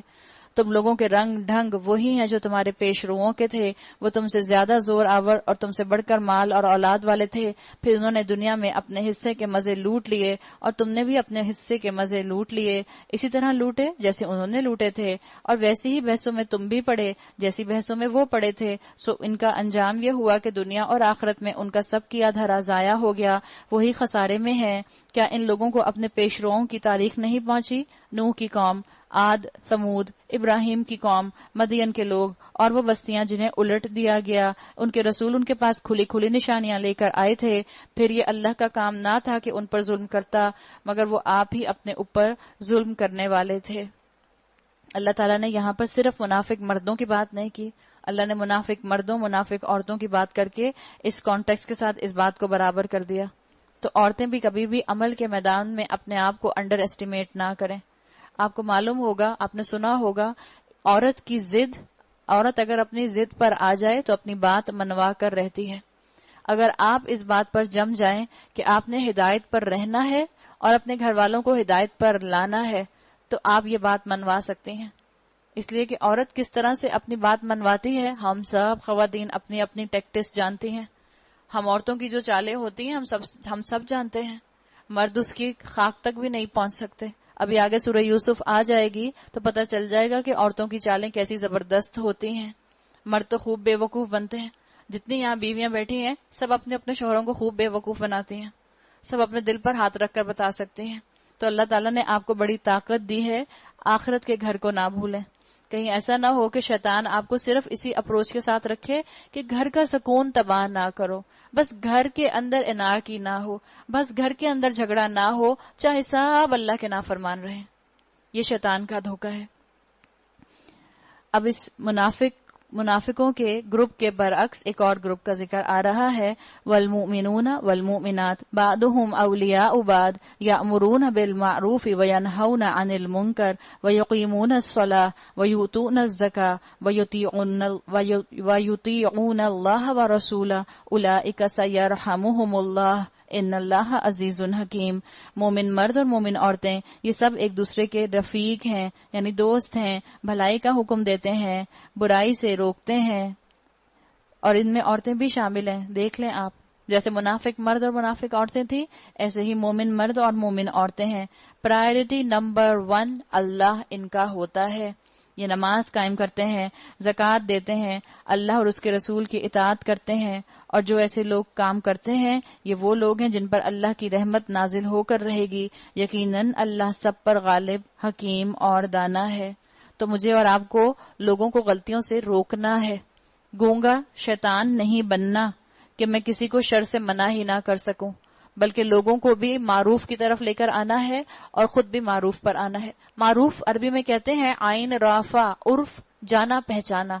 مسلمانوں میں اصولی طور پر شریعت معروف ہونی چاہیے، لیکن آج جس دور میں آپ اور میں رہتے ہیں، اس دور میں شریعت آپ کی اور میرے لیے معروف نہیں ہے، انجانی ہے، اسٹرینجر ہے میرے اور آپ کے لیے. اس کو معروف کیسے بنایا جائے گا؟ جب میجورٹی لوگ اس کے اوپر عمل کرنے لگ جائیں گے تو یہ معروف ہو جائے گی، جانی پہچانی ہو جائے گی. جب آپ عمل کرنے لگیں گی تو انشاءاللہ اور لوگ بھی آپ کے پاس آئیں گے، آپ کے ساتھ آئیں گے. بس آپ نے کام کیا کرنا ہے؟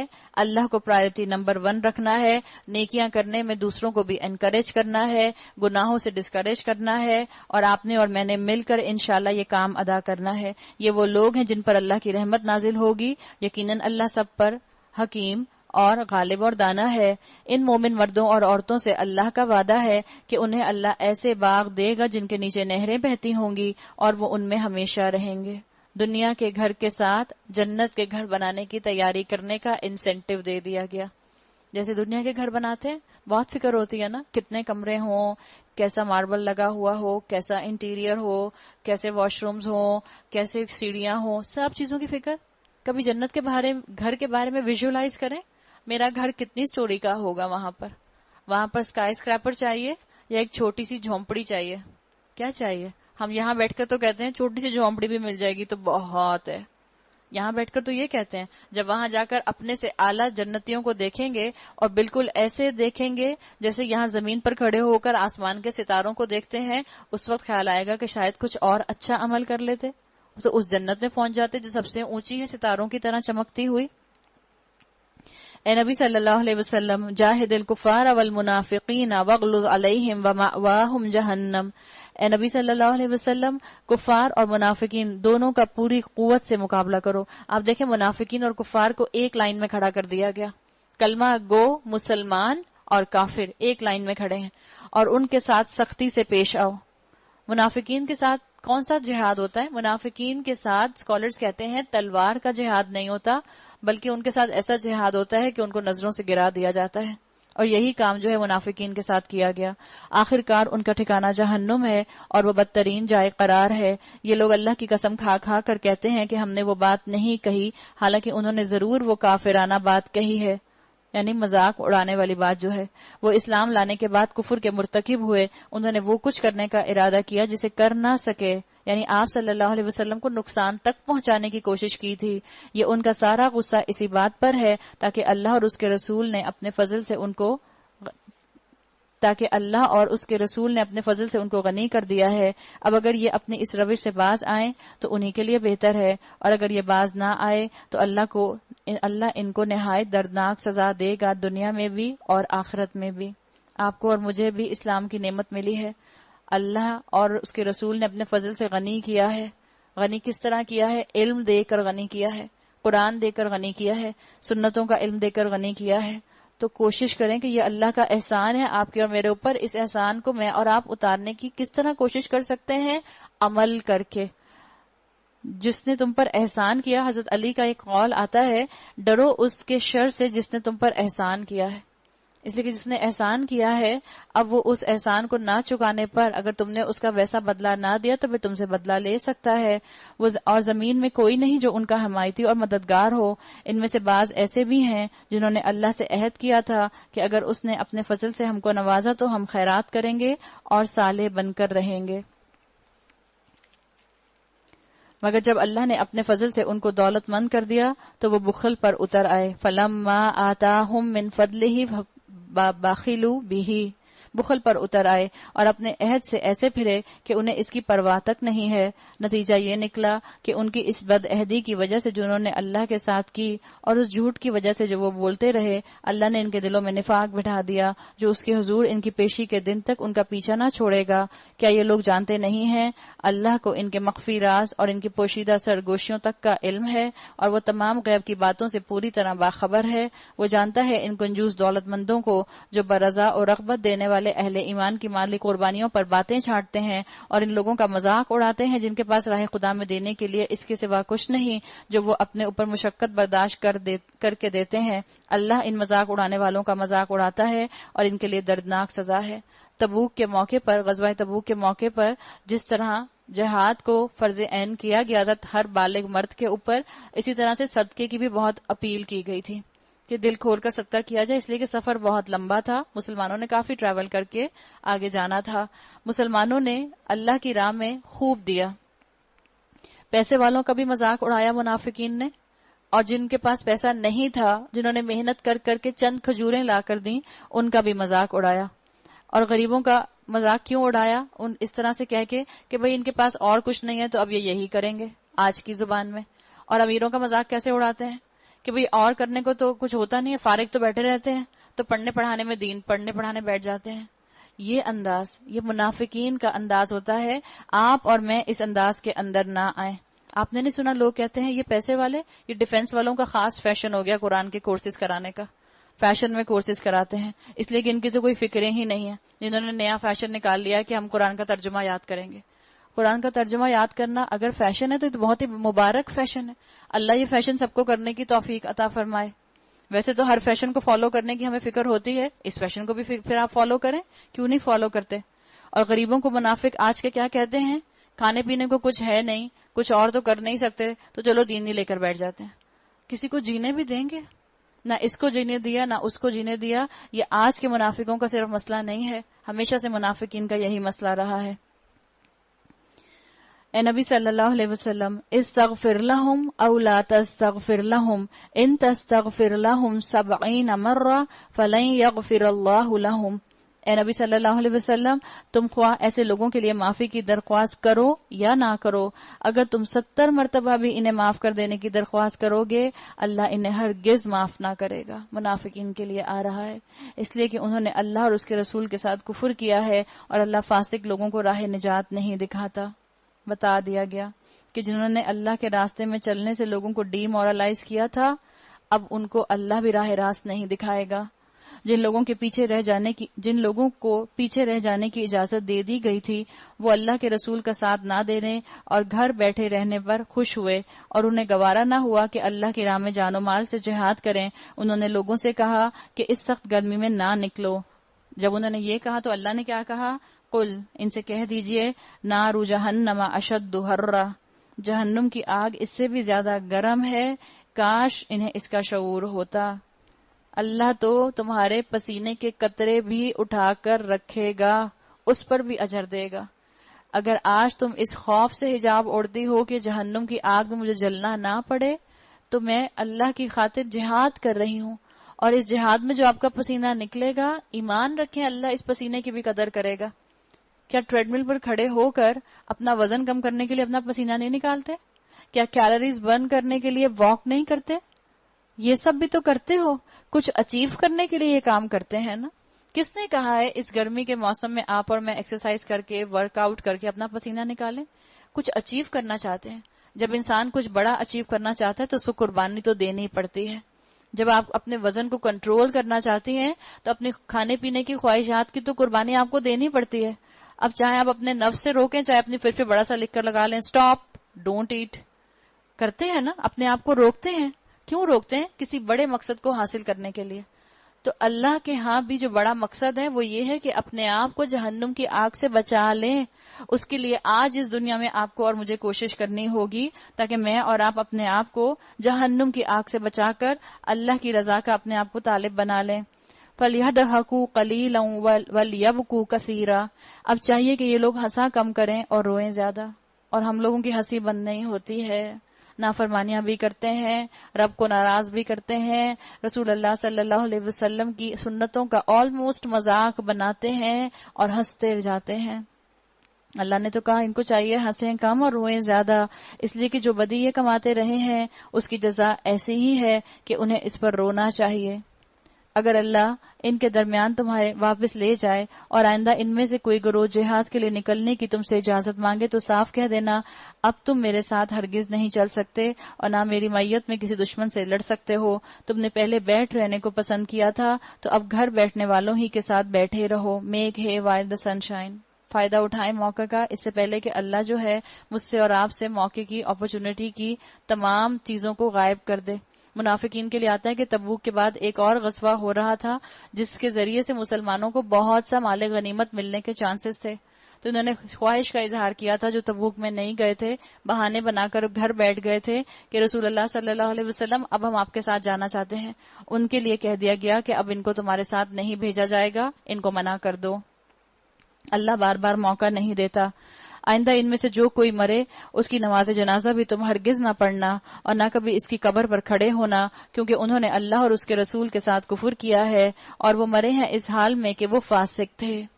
تبوک سے واپس آنے کے بعد جب اللہ کے رسول واپس آئے تو رئیس المنافقین عبداللہ بن ابی کا انتقال ہو گیا تھا.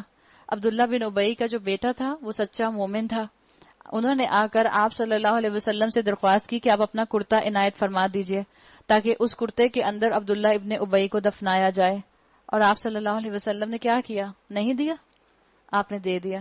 آپ صلی اللہ علیہ وسلم نے اپنا کرتا دے دیا. لیکن یہ بات ذہن میں رہے، کیا وہ کرتا آپ کو یا کسی بھی انسان کو وہ جہنم سے یا قبر کے عذاب سے بچا سکتا ہے؟ نہیں بچا سکتا. مسلمان کیا کرتے ہیں؟ احرام ڈبو ڈبو کے آب زمزم میں لاتے ہیں. احرام نہیں، سوری، کفن ڈبو ڈبو کے آب زمزم میں لاتے ہیں اور کیا سمجھتے ہیں کہ اگر آب زمزم میں ڈبویا ہوا کفن پہنیں گے تو فرشتے جو ہیں وہ 10 پولز اپارٹ کھڑے ہو جائیں گے. او ہو، بڑی سینٹیفائڈ ہستی ہیں، بھئی سوری آپ کی قبر میں تو مجھے آنا بھی نہیں تھا، معافی چاہتے ہیں ڈسٹرب کر دیا. کیا یہ معاملہ ہوگا؟ نہیں، وہی معاملہ ہوگا. یہ چیزیں تمہیں بچا نہیں سکتی. بچانے والے اگر کوئی چیز ہے تو وہ تمہارے اعمال ہیں. ان کی مالداری اور ان کی کثرت اولاد تم کو دھوکے میں نہ ڈالے. اللہ نے تو ارادہ کر لیا ہے کہ اس مال و دولت کے ذریعے سے ان کو اسی دنیا میں سزا دے اور ان کی جانیں اس حال میں نکلیں کہ وہ کافر ہوں. جب کبھی کوئی صورت اس مضمون کی نازل ہوئی کہ اللہ کو مانو اور اس کے رسول کے ساتھ مل کر جہاد کرو تو تم نے دیکھا کہ جو لوگ ان میں سے صاحب حیثیت تھے وہی تم سے درخواست کرنے لگے کہ انہیں جہاد کی شرکت سے معاف رکھا جائے، اور انہوں نے کہا کہ ہمیں چھوڑ دیجئے، ہم بیٹھنے والوں کے ساتھ بیٹھ رہیں گے. اس لیے اسکالرز کہتے ہیں کہ نفاق پیسے والوں کا مرض ہوتا ہے. جس کے پاس جتنی نعمتیں ہوتی ہیں اللہ کو تو اس سے توقعات بھی زیادہ ہوتی ہیں، لیکن ہوتا کیا ہے کہ اکثریت نفاق کا شکار ہو جاتی ہے.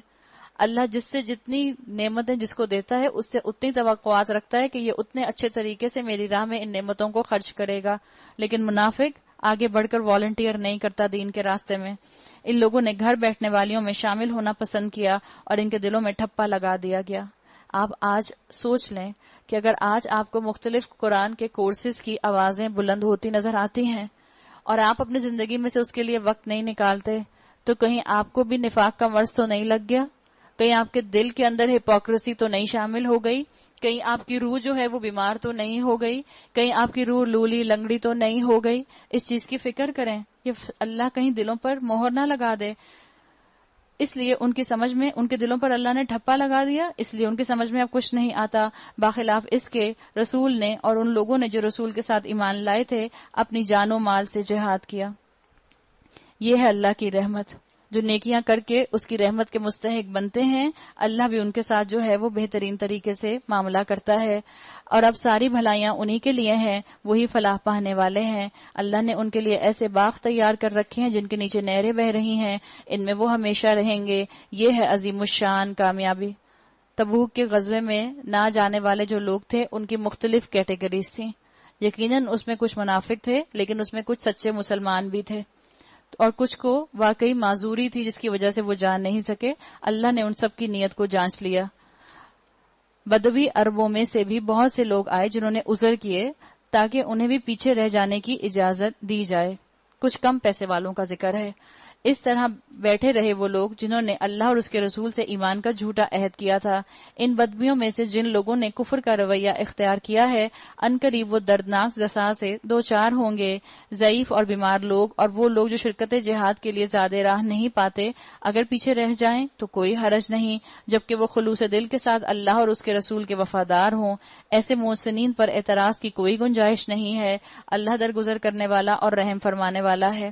آپ پڑھ لیں گی، آگے آئے گا کہ بہت سے ایسے مسلمان تھے جن کے پاس نہ تو سواری کے پیسے تھے کہ پیسے دے کر کسی سے سواری خرید لیں، نہ ان کے پاس کوئی سواری تھی کہ وہ اپنی سواری پر سوار ہو کر چلے جائیں۔ سفر بہت لمبا تھا تو ممکن نہیں تھا کہ بغیر سواری کے جایا جائے، تو ایسے کئی لوگوں کو آپ صلی اللہ علیہ وسلم نے واپس بھیج دیا تھا۔ ان کی طرف آگے بات آ رہی ہے۔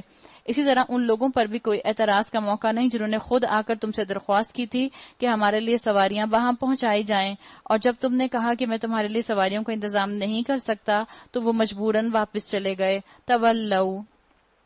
تولوا، وہ واپس مڑ گئے، لیکن ان کا حال کیا تھا؟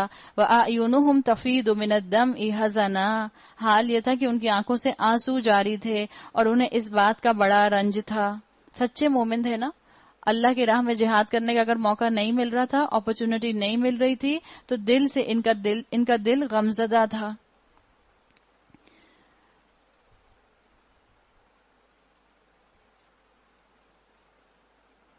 اور حال یہ تھا کہ ان کی آنکھوں سے آنسو جاری تھے اور انہیں اس بات کا بڑا رنج تھا کہ وہ اپنے خرچ پر شریک جہاد ہونے کی قدرت نہیں رکھتے۔ البتہ اعتراض ان لوگوں پر ہے جو مالدار ہیں اور پھر بھی تم سے درخواست کرتے ہیں کہ انہیں شرکت جہاد سے معاف رکھا جائے۔ انہوں نے گھر بیٹھنے والیوں میں شامل ہونا پسند کیا، اللہ نے ان کے دلوں پر ٹھپا لگا دیا۔ وَطَبَعَ اللَّهُ عَلَى قُلُوبِهِمْ فَهُمْ لَا يَعْلَمُونَ، اس لیے اب یہ کچھ نہیں جانتے ہیں ان کی اس روش کا ان کو کیا نتیجہ ملنے والا ہے۔ ہم بھی دیکھ لیں کہ آپ اور میں کس کیٹیگری کے اندر آتے ہیں۔ کیا میں اور آپ اللہ کے راستے میں نکلنے کے لیے ہمت کرتے ہیں، یا میں اور آپ اللہ کے راستے میں آنے والی اپرچونٹیز کو ریجیکٹ کر دیتے ہیں؟ اللہ مجھے اور آپ کو اس کیٹیگری میں نہ بنائے جس کیٹیگری میں اللہ دلوں پر مہر لگا دیتا ہے۔ پارہ نمبر 11۔ يَعْتَذِرُونَ إِلَيْكُمْ إِذَا رَجَعْتُمْ إِلَيْهِمْ قُلْ لَا تَعْتَذِرُوا لَن نُّؤْمِنَ لَكُمْ قَدْ نَبَّأَنَا اللَّهُ مِنْ أَخْبَارِكُمْ وَسَيَرَى اللَّهُ عَمَلَكُمْ وَرَسُولُهُ ثُمَّ تُرَدُّونَ إِلَى عَالِمِ الْغَيْبِ وَالشَّهَادَةِ فَيُنَبِّئُكُم بِمَا كُنتُمْ تَعْمَلُونَ۔ تم جب پلٹ کر ان کے پاس پہنچو گے تو یہ طرح طرح کے عذرات پیش کریں گے۔ رسول اللہ صلی اللہ علیہ وسلم کامیاب ہو کر جب تبوک سے لوٹے تو وہ مسلمان جو نہیں گئے تھے اور جن کے کوئی جینوئن ایکسکیوزز نہیں تھے، انہوں نے آ کر مختلف ایکسکیوزز اور بہانے بنانے شروع کر دیے۔ اللہ تعالیٰ نے پہلے ہی بتا دیا آپ صلی اللہ علیہ وسلم کو کہ دیکھیں یہ ہونے والا ہے، مگر تم صاف کہہ دینا کہ بہانے نہ کرو، ہم تمہاری کسی بات کا اعتبار نہ کریں گے، اللہ نے ہم کو تمہارے حالات بتا دیے ہیں۔ آپ صلی اللہ علیہ وسلم کو منافقوں کے ناموں کے بارے میں اللہ تعالیٰ نے مطلع کر دیا تھا۔ منافق ایک اس وجہ سے بھی تبوک کی جنگ میں نہیں گئے تھے، اس لیے کہ ان کو پتا تھا کہ رومن کی جو فوج ہے یہ تو بہت بڑی فوج ہے، ان کے پاس اسلحہ بھی بہت ہے اور ان سے تو مسلمان کامیاب ہو ہی نہیں سکتے۔ اور جب ان کو کامیابی نظر نہیں آئی تو انہوں نے جانے سے بھی انکار کر دیا۔ اب جب کامیاب ہو کر مسلمان واپس لوٹے تو انہوں نے بہانے بنانے شروع کر دیے۔ فکر اس بات کی مجھے اور آپ کو کرنے کی ضرورت ہے کہ کہیں میرے اور آپ کے اندر منافقت تو نہیں ہے۔ جب ہم منافقت والی آیات پڑھیں اپنے آپ کو ویژولائز کریں کہ کوئی ایسی رمق میرے اندر منافقت کی تو نہیں آ رہی، ہپوکریسی کی تو نہیں آ رہی، اور میں اپنی اصلاح کروں۔ اللہ کے رسول صلی اللہ علیہ وسلم کو منافقین کے نام بتا دیے گئے تھے، اور کچھ کے تو نام لے کر اللہ کے رسول نے اوپنلی بتا بھی دیے تھے کہ یہ لوگ منافق ہیں۔ اب اللہ اور اس کا رسول تمہارے طرز عمل کو دیکھے گا، پھر تم اس کی طرف پلٹائے جاؤ گے جو کھلے اور چھپے سب کا جاننے والا ہے، اور وہ تمہیں بتا دے گا کہ تم کیا کچھ کرتے رہے ہو۔ تمہاری واپسی پر یہ تمہارے سامنے قسمیں کھائیں گے تاکہ تم ان سے صرف نظر کرو، ان کو ایکسکیوز کر دو، تو بے شک تم ان سے صرف نظر ہی کرو۔ اللہ نے کیا کہا؟ ایکسکیوز نہ کرو، اگنور کر دو تم ان کو۔ کیوں؟ انہم رجس، کیونکہ یہ گندگی ہے اور ان کا اصل مقام جہنم ہے جو ان کی کمائی کے بدلے میں انہیں نصیب ہوگی۔ یہ تمہارے سامنے قسمیں کھائیں گے تاکہ تم ان سے راضی ہو جاؤ، حالانکہ تم ان سے راضی ہو بھی گئے تو اللہ ہرگز ایسے فاسقوں سے راضی نہ ہوگا۔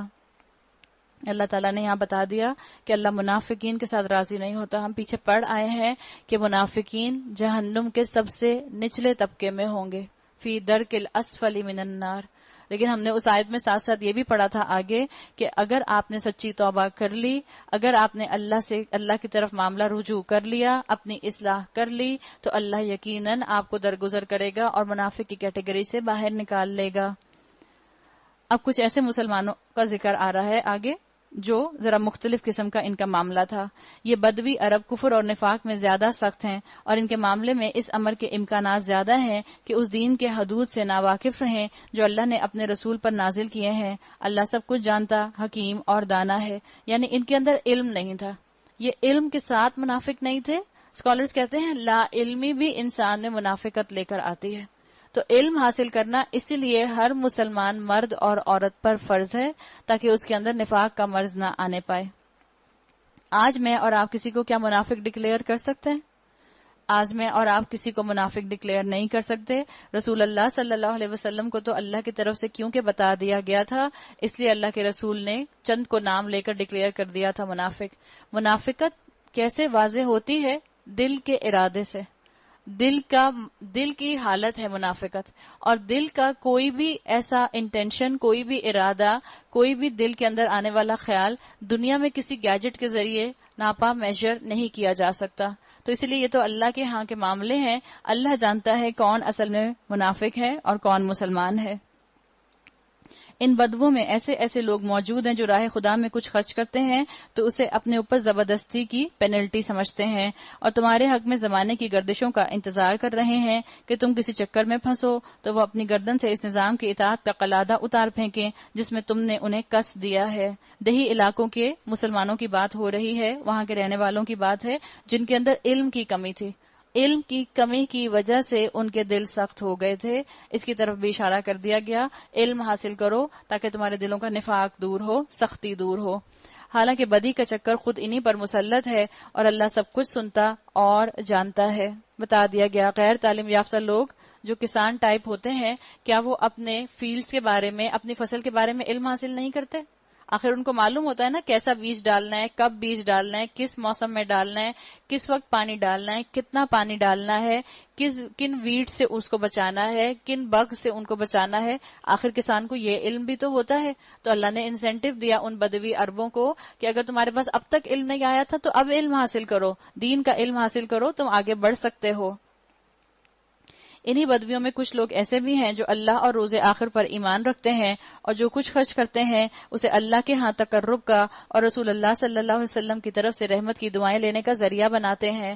ہاں وہ ضرور ان کے لیے تقرب کا ذریعہ ہے اور اللہ ضرور ان کو اپنی رحمت میں داخل کرے گا. یقیناً اللہ درگزر کرنے والا اور رحم فرمانے والا ہے. مائنڈ سیٹ ضروری ہے، اپنی نیت کو اللہ کے لیے خالص رکھیں. اللہ انشاءاللہ ہمارے لیے موجود ہوگا. ہماری غلطیوں کے بعد ہم نے پڑھا تھا من بعدھا، جب ہم ایک دفعہ اللہ سے معافی مانگ لیں اور گناہوں سے توبہ کر لیں اس کے بعد اللہ غفور اور رحیم ہے. وہ مہاجر اور انصار. اب بڑی پیاری آیت آ رہی ہے، آیت نمبر 100 سورہ توبہ کی. والسابقون الاولون من المہاجرین والانصار والذین اتبعوہم بإحسان رضی اللہ عنہم ورضوا عنہ. وہ مہاجر اور انصار جنہوں نے سب سے پہلے دعوت ایمان پر لبیک کہنے میں سبقت کی، نیز وہ جو بعد میں راست بازی کے ساتھ ان کے پیچھے آئے، اللہ ان سے راضی ہوا اور وہ ان سے راضی ہوئے. جیسے ہی دین کی بات مانی فوراً جو ہے عمل کرنے لگ گئے. ان کی بات کی جا رہی ہے. اللہ نے ان کے لیے ایسے باغ مہیا کر رکھے ہیں جن کے نیچے نہریں بہتی ہوں گی اور وہ ان میں ہمیشہ رہیں گے. یہی عظیم الشان کامیابی ہے. یہ جو اس آیت کے اندر آ رہا ہے اعد لہم جنات تجری تحتہا الانہار، یہ قرآن کا واحد مقام ہے جہاں پر آپ کو ملتا ہے تحتہا الانہار، ورنہ قرآن میں آتا ہے تحتہا الانہار. تو اس چیز کو پوائنٹ کو نوٹ رکھیے گا. اکثر لوگ جو ہیں تلاوت کرتے ہوئے یہاں پر غلطی کر جاتے ہیں. ہم بھی جب قرآن کی تلاوت کر رہے ہوں بے شک مارک کر لیں اور زبر کو بھی سرکل کر لیں تاکہ جب آپ اس کی تلاوت کریں تو آپ کو پتہ چلتا رہے کہ یہاں پر آپ نے اس کو تحتی نہیں تحتا پڑھنا ہے. اللہ تعالیٰ نے یہاں پر انصار اور مہاجرین کا ذکر کر دیا. سابقون الاولون من المہاجرین والانصار یہ ہیں صحابہ، والذین اتبعوہم بإحسان یہ ہیں تابعین. آپ صلی اللہ علیہ وسلم نے اپنے دور کے بارے میں ایک روایت فرمائی. آپ نے کہا خیر القرون قرنی، سب سے بہترین زمانہ جو ہے وہ میرا ہے، یعنی صحابہ کا زمانہ جس میں صحابہ تھے. ثم الذین یلونہم، جس کے اندر جو تھے وہ دوسرے لوگ آئے یعنی تابعی. ثم الذین یلونہم، جو ان سے ملے تبع تابعی. تو یہ 3 جنریشنز جو آتی ہیں صحابہ کی، تابعین کی اور تبع تابعین کی، اس کو گولڈن ایرا کہا جاتا ہے. اور یہ کہا جاتا ہے اسکالرز کی طرف سے کہ پیور گاڑا علم ان 3 جنریشنز تک موجود ہے. اس لیے کہ جیسے جہاں سے سپرنگ نکلتا ہے، جس جگہ سے چشمہ پھوٹتا ہے، وہاں اپنے اوریجن کے اوپر وہ سب سے زیادہ وہاں پر فائدہ مند ہوتا ہے. سب سے زیادہ نیوٹریشنل فیکٹ اس جگہ پر ہوتے ہیں، اس کے منرل اس جگہ پر ہوتے ہیں. جیسے جیسے وہ آگے بڑھتا جاتا ہے اس کے اندر اور ایلیمنٹ شامل ہوتے جاتے ہیں. تو بتا دیا گیا کہ دین کا بھی یہی معاملہ ہے. پیور دین، گاڑھا دین، کانسنٹریٹڈ دین جو ہے وہ ان 3 جنریشنز تک موجود ہے. اور اللہ تعالیٰ نے یہاں یہ بات واضح کر دی کہ اللہ تعالیٰ نے ایسے ہی لوگوں کو اصل میں کامیابی دی جنہوں نے ایک دوسرے کو سپورٹ کیا. مہاجر کون تھے؟ جو مکہ سے ہجرت کر کے آئے تھے. انصار کون تھے؟ جو مدینہ میں موجود تھے. آج مہاجر اور انصار کہاں پر ہیں؟ آج کے مہاجر وہ ہیں جو آلریڈی دین پر کام کرنے لگ گئے ہیں. نہیں، آج کے مہاجر وہ ہیں جو ابھی دین پر نئے آئیں گے. انصار وہ ہیں جو آلریڈی کام کر رہے ہیں. مثال کے طور پر آپ میں سے ایک خاتون ہے، انہوں نے 2 سال پہلے 3 سال پہلے ایک قرآن کا کورس کر لیا. اب وہ کسی اور کے لیے سپورٹ بن سکتی ہیں تو وہ انصار بن گئی. آپ میں سے کوئی ابھی کل جا کر کورس جوائن کرتا ہے، وہ مہاجر بن جائیں گی، اس لیے کہ اب ان کو ہجرت کرنی ہے، نئی ہجرت کرنی ہے. اور جو دین میں پہلے سے موجود عمل میں لوگ ہوتے ہیں، اسکالرز کہتے ہیں وہ عمل میں آگے بڑھیں گے تو نئے آنے والے لوگوں کو گنجائش ملتی جائے گی. اور جو پہلے سے موجود ہیں وہ عمل میں آگے بڑھتے ہیں تو جو نئے آ رہے ہوتے ہیں ان کو اپنے لیے فریم آف لائن ملتی جاتی ہے کہ ہم نے کیا عمل کرنا ہے. کچھ کو جا کر احسان کے درجے پر عمل کرنا ہوتا ہے. تو جب آپ اور میں آج کے دور کے مہاجر اور انصار بنیں گے تو مجھے اور آپ کو ہو سکتا ہے آج اس ٹائم پر آپ لوگ جو ہیں وہ اس دین کے سب جو ہیں وہ مہاجر ہوں. آپ سب کو کورس جوائن کرنا ہو. اس کے لیے اب آپ کو ان لوگوں کی کمپنی بہتر رہے گی جو لوگ آلریڈی دین میں آ چکے ہیں، اس لیے کہ وہ لائک مائنڈیڈ لوگ ہیں. ان کے ذریعے آپ کو پتہ چلے گا کہ مختلف حالات کے اندر کیسا عمل کیا جاتا ہے، مختلف آزمائشوں کے اندر کس طرح صبر کا مظاہرہ کیا جاتا ہے، مختلف ماحول کے اندر کس طرح سے اپنے دین پر جمع رہا جاتا ہے. تو آج بھی یہ انصار اور مہاجرین والا معاملہ ہوگا، اور آج بھی جو انصار اور مہاجرین بنیں گے انشاءاللہ ان میں بھی ایک دوسرے کے اندر اللہ تعالیٰ دلوں میں الفت ڈالے گا جب وہ شریعت کے لیے ایک دوسرے کے ساتھ جڑیں گے. اور اللہ نے ان کو کہہ دیا والسابقون الاولون. قرآن میں آگے آئے گا سابقون الاولون، آگے بڑھ کر عمل کرنے والے، جنہوں نے ایسے وقت میں دین کو تھاما جب دین جو تھا وہ اس وقت ڈاؤن ٹروڈن تھا، پسا ہوا تھا، کوئی دین کو اٹھانے والا نہ تھا. فاستبقوا الخیرات والے لوگ جنہوں نے ادھر حکم سنا فوراً کہا لبیک، جو اللہ کو خود سے راضی کرنا چاہتے تھے ان کی بات کی جا رہی ہے. اس لیے یہاں پر صحابہ اور تابعین کی راہ پر چلنے کی طرف اشارہ کیا گیا. تمہارے گرد و پیش میں جو بدوی رہتے ہیں ان میں بہت سے منافق ہیں، اور اسی طرح خود مدینہ کے باشندوں میں بھی منافق موجود ہیں جو نفاق میں طاق ہو گئے ہیں، یعنی پریکٹس کرتے کرتے منافق بن گئے ہیں. تم انہیں نہیں جانتے، ہم ان کو جانتے ہیں. قریب ہے وہ وقت جب ہم ان کو دوہری سزا دیں گے، پھر وہ زیادہ بڑی سزا کے لیے واپس لائے جائیں گے. کچھ اور لوگ ہیں جنہوں نے اپنے قصوروں کا اعتراف کر لیا، ان کا عمل مخلوط ہے یعنی ملا جلا ہے. اب یہ سست مومن کا ذکر آ رہا ہے. یہاں سے کچھ سست مومن تھے جو کہ غزوہ تبوک کے اندر سستی کی وجہ سے نہ جا سکے. کچھ نیک ہیں اور کچھ بد. بعید نہیں کہ اللہ ان پر پھر مہربان ہو جائے، کیونکہ وہ درگزر کرنے والا اور رحم فرمانے والا ہے. اے نبی صلی اللہ علیہ وسلم، تم ان کے اموال میں سے صدقہ لے کر انہیں پاک کرو اور نیکی کی راہ میں انہیں بڑھاؤ اور ان کے حق میں دعائے رحمت کرو. یہاں پر علاج بتا دیا 3 طرح سے. ایک، ان سے صدقہ لو، ان کے اموال میں سے صدقہ لو. دوسرا، انہیں پاک کرو، انہیں نیکی میں بڑھاؤ. اور تیسرا، ان کے حق میں دعائے رحمت کرو، کیونکہ تمہاری دعا ان کے لیے وجہ تسکین ہوگی. اللہ سب کچھ سنتا اور سب کچھ جانتا ہے. کیا ان لوگوں کو معلوم نہیں کہ وہ اللہ ہی ہے جو اپنے بندوں کی توبہ قبول کرتا ہے، ان کی خیرات کو قبولیت عطا فرماتا ہے، اور یہ کہ اللہ بہت معاف کرنے والا اور رحیم ہے. اے نبی صلی اللہ علیہ وسلم، ان لوگوں سے کہہ دو کہ تم عمل کرو. یعنی اب علم حاصل کرنے کے بعد ڈیلے نہ کرو، اللہ تمہیں خود بخود انرجی دے دے گا عمل کرنے کی. اللہ اور اس کا رسول اور مومنین سب دیکھیں گے کہ تمہارا طرز عمل اب کیا رہتا ہے، پھر تم اس کی طرف پلٹائے جاؤ گے جو کھلے اور چھپے سب کو جانتا ہے، اور وہ تمہیں بتا دے گا کہ تم کیا کچھ کرتے رہے ہو. اپنا تزکیہ کرو، اپنی صفائی کرو، اپنی پرسنالٹی کو، اپنے باطن کو چمکاؤ. کس سے؟ نیکیوں سے، نیک اعمال سے. اللہ سب دیکھ رہا ہے تمہاری محنتوں کو. یہ مت سمجھنا کہ اللہ ہی کو تمہاری محنتوں اور قربانیوں کا علم نہیں ہے. اللہ سب جانتا ہے کہ تم کس مشکل کے ساتھ اس وقت عمل کر رہے ہو، تو جم جاؤ عمل کے اوپر. اب تھرڈ کیٹیگری ایک اور بتائی جا رہی ہے. کچھ دوسرے لوگ ہیں جن کا معاملہ ابھی اللہ کے حکم پر ٹھہرا ہوا ہے، چاہے انہیں سزا دے، چاہے ان پر اثر نو مہربان ہو جائے. اللہ سب کچھ جانتا اور حکیم اور دانا ہے. نبی کے پاس اختیار نہیں تھا کہ جس کو چاہیں بخش دیں اور جس کو چاہیں معاف کر دیں. یہاں بتا دیا گیا کہ یہ اختیار تو اصل میں اللہ کا اختیار ہے. یہاں ان لوگوں کی طرف اشارہ ہے جو سچے مسلمان تھے، غفلت کی وجہ سے اور اپنے معاملے کو بلا وجہ ڈیلے کرنے کی وجہ سے تبوک کی جنگ میں مجاہدین کے ساتھ شامل نہ ہو سکے. کچھ اور لوگ ہیں، اب کچھ کٹر منافقین کا ذکر، جنہوں نے ایک مسجد بنائی اس غرض کے لیے کہ دعوت حق کو نقصان پہنچائیں اور اللہ کی بندگی کرنے کی بجائے کفر کریں، اہل ایمان میں پھوٹ ڈالیں اور اس بظاہر عبادت گاہ کو اس شخص کے لیے کمین گاہ بنائیں، یعنی سینچری بنائیں جو اس سے پہلے اللہ اور اس کے رسول کے خلاف برسر پیکار ہو چکا ہے. یہاں بتا دیا گیا کہ ایک راہب تھا ابو عامر جس کا نام آتا ہے، عیسائی پادری تھا. اس نے مدینے کے خلاف بہت سی سازشیں کی تھیں اور منافقین جو تھے وہ اس کی باتوں میں بہت آتے تھے. تو مدینے کے اندر ابھی تک 2 ہی مسجدیں تھیں، مسجد قباء اور مسجد نبوی. منافقین نے یہ سوچا کہ ایک مسجد ہم اپنی اور بنا لیں تاکہ اس مسجد میں ہم سب اپنی بیٹھ کر اکٹھے ہو کر پلاننگ کیا کریں.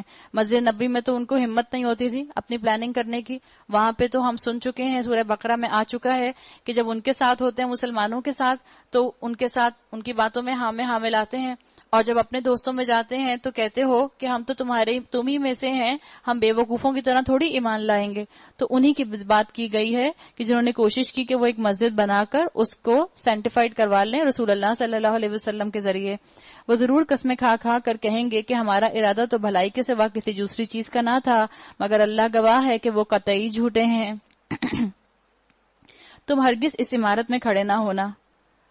آپ صلی اللہ علیہ وسلم کو انہوں نے انوائٹ کیا تھا کہ آپ صلی اللہ علیہ وسلم اس کے اندر آ کر نماز پڑھیں. ایک طرح سے یوں کہا تھا کہ جیسے آپ اس کا افتتاح کریں، اس کی انوگریشن سیریمنی میں آ جائیں. اللہ تعالیٰ نے رسول اللہ صلی اللہ علیہ وسلم کو منع فرما دیا کہ آپ اس کے اندر ہرگز مت جائیے گا. جو مسجد اول روز سے تقویٰ پر قائم کی گئی تھی یعنی مسجد نبوی، وہی اس کے لیے زیادہ موزوں ہے کہ تم اس میں عبادت کے لیے کھڑے ہو. اس میں ایسے لوگ ہیں جو پاک رہنا پسند کرتے ہیں اور اللہ کو پاکیزگی اختیار کرنے والے ہی پسند ہیں. واللہ یحب المتطہرین. اللہ تعالیٰ مجھے اور آپ کو بھی پاک بننے والا بنائے. اللہ جیسا ہم پچھلے رمضان میں تھے اس سے کہیں زیادہ بڑھ کر ہم اس رمضان میں متطہرین کی کیٹیگری میں شامل ہو جائیں. پھر تمہارا کیا خیال ہے کہ بہتر انسان وہ ہے جس نے اپنی عمارت کی بنیاد اللہ کے خوف اور اس کی رضا کی طلب پر رکھی ہو، یا وہ جس نے اپنی عمارت ایک وادی کی کھوکھلی بے ثبات کگر پر کنارے پر اٹھا لی اور وہ اسے لے کر سیدھی جہنم کی آگ میں گر رہی ہے. یعنی بتا دیا گیا کہ اصل مقصد کیا ہے کسی بھی عمل کا، تقوی اور اللہ کی رضا. یہ دونوں ضروری ہیں جو کسی بھی عمل کو ضائع ہونے سے بچا لیتے ہیں. ایسے ظالم لوگوں کو اللہ کبھی سیدھی راہ نہیں دکھاتا. منافقین کا تو معاملہ کھول کر بیان کر دیا گیا کہ انہوں نے بد نیتی کے ساتھ اس مسجد کو بنایا ہے اور یہ اپنی یہاں پر باطنی صفائی نہیں چاہتے بلکہ یہ یہاں پر کرپشن پھیلانا چاہتے ہیں اپنے مختلف پروپیگنڈا کے ذریعے. یہ عمارت جو انہوں نے بنائی ہے ہمیشہ ان کے دلوں میں بے یقینی کی جڑ بنی رہے گی جس کے نکلنے کی اب کوئی صورت نہیں بجز اس کے کہ ان کے دل ہی پارا پارا ہو جائیں. اللہ نہایت باخبر، حکیم اور دانا ہے. یہاں سے مجھے اور آپ کو بھی یہ سبق ملتا ہے کہ ہم ہر گڈ ڈیڈ کے اوپر رائچیس ڈیڈ کا لیبل نہ لگا لیں، اپنے ہر عمل کے اوپر نیکی کا لیبل نہ لگا لیں. اگر میرا اور آپ کا عمل اللہ کی بتائی ہوئی شریعت اور رسول اللہ صلی اللہ علیہ وسلم کے طریقے کے مطابق ہے تو ہی سینٹیفائڈ ہے، ورنہ ہر گڈ ڈیڈ جو ہے وہ عمل صالح نہیں ہو سکتا. حقیقت یہ ہے کہ اللہ نے مومنوں سے ان کے نفس اور ان کے مال جنت کے بدلے خرید لیے ہیں. اللہ نے تو ان سے تجارت کر لی ہے، یہ ہے تجارت کا موقع۔ کسی نے کہا کہ ہائیسٹ بڈر کے ہاتھ اپنے آپ کو بیچیے، کیوں اپنے آپ کو کم لوگوں کے ہاتھ، چھوٹے بزنس مینز کے ہاتھ بھیجتے ہیں، جو دنیا کے چھوٹے چھوٹے لوگ ہیں، اللہ کے ہاتھ بھیجیں اپنے آپ کو۔ خود بھی مجاہد بنیں، اپنی اولاد کو بھی مجاہد بنائیں، اور اپنے آپ کو مستقل تزکیہ کے اندر انوالو رکھیں، جسمانی تزکیہ بھی، ذہنی تزکیہ بھی۔ اللہ تعالیٰ مجھے اور آپ کو توفیق دے کہ ہم اس اسلام کے لیے مجاہد بن سکیں اور اپنی اولادوں کو مجاہد بنا سکیں۔ اور دوسری بات یہ بالکل ذہن میں رکھیں کہ جو یہاں بات کی گئی ہے کہ لیبل کا دھوکہ کبھی نہ کھائیں، کسی کی باتوں میں نہ آئیں، ہمیشہ دعا کیا کریں اللہ مجھے وہاں لے کر جائے جہاں حق بتایا جاتا ہے۔ ہم سے اچھی تو اینٹس ہوتی ہیں، چیونٹیاں۔ آپ نمک ڈال دیں، کبھی وہ چینی سمجھ کر لے کر جائیں گی؟ یا آپ نمک کی بوتل کھول کر رکھ دیں، اس کے اوپر بڑا بڑا لکھ دیں شوگر، تو ساری چیٹیاں آ گئیں اور پڑھ کر آ گئیں، انہوں نے کہا ہو ہم نے تو پڑھا تھا شوگر، اس میں سے تو نکلا نمک۔ جب چیونٹیاں جو ہیں وہ دھوکہ نہیں کھاتی لیبل سے، تو اشرف المخلوقات انسان یہ کیوں لیبل سے دھوکہ کھا جاتا ہے؟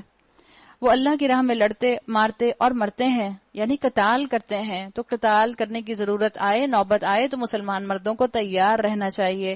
ان سے جنت کا وعدہ اللہ کے ذمے ہے، ایک پختہ وعدہ ہے تورات اور انجیل اور قرآن میں، اور کون ہے جو اللہ سے بڑھ کر اپنے عہد کا پورا کرنے والا ہو؟ پس خوشیاں مناؤ اپنے اس سودے پر جو تم نے اللہ سے چکا لیا ہے۔ مومن کو تو بتا دیا گیا کہ تمہارا سودا کون سا ہے، قرآن تمہارا سودا ہے، جنت تمہارا سودا ہے، اللہ کی رضا تمہارا سودا ہے، آخرت میں جنت الفردوس کا مل جانا تمہارا سودا ہے، اور دنیا میں اگر تمہیں قرآن مل گیا تو خوشیاں مناؤ اپنی اس نعمت کے اوپر۔ فاستبشروا ببائعکم، نعمت اس تجارت کے اوپر خوشیاں مناؤ۔ مومن ہو سکتا ہے دنیا میں دین پر عمل کرنے پر رنجیدہ ہو، غمزدہ ہو سکتا ہے اس کی آنکھ میں آنسو ہو لیکن اس کا دل نہیں روتا، اس کی آنکھ سے آنسو بہ سکتا ہے، دل اس کا مطمئن ہوتا ہے۔ یہی سب سے بڑی کامیابی ہے۔ اللہ کی طرف بار بار پلٹنے والے، اس کی بندگی بجا لانے والے، اس کی تعریف کے گن گانے والے، کون ہیں یہ سب لوگ؟ عبادت کرنے والے، اس کی خاطر زمین میں گردش کرنے والے یعنی تبلیغ کرنے والے، اس کے آگے رکوع اور سجدے کرنے والے یعنی ہمبل لوگ، عاجزی والے لوگ، نیکی کا حکم دینے والے، بدی سے روکنے والے، جو اللہ تعالیٰ کے بندوں کو بڑھ کر آگے امر بالمعروف اور نہی عن المنکر کرتے ہیں، اللہ کی حدود کی حفاظت کرنے والے، چاہے وہ حدود نظریاتی ہوں، آئیڈیالوجیکل ہوں، چاہے جیوگرافیکل ہوں۔ اس شان کے ہوتے ہیں وہ مومن جو اللہ سے بے یعنی تجارت کا یہ معاملہ طے کرتے ہیں۔ اور اے نبی صلی اللہ علیہ وسلم ان مومنوں کو خوشخبری دے دو۔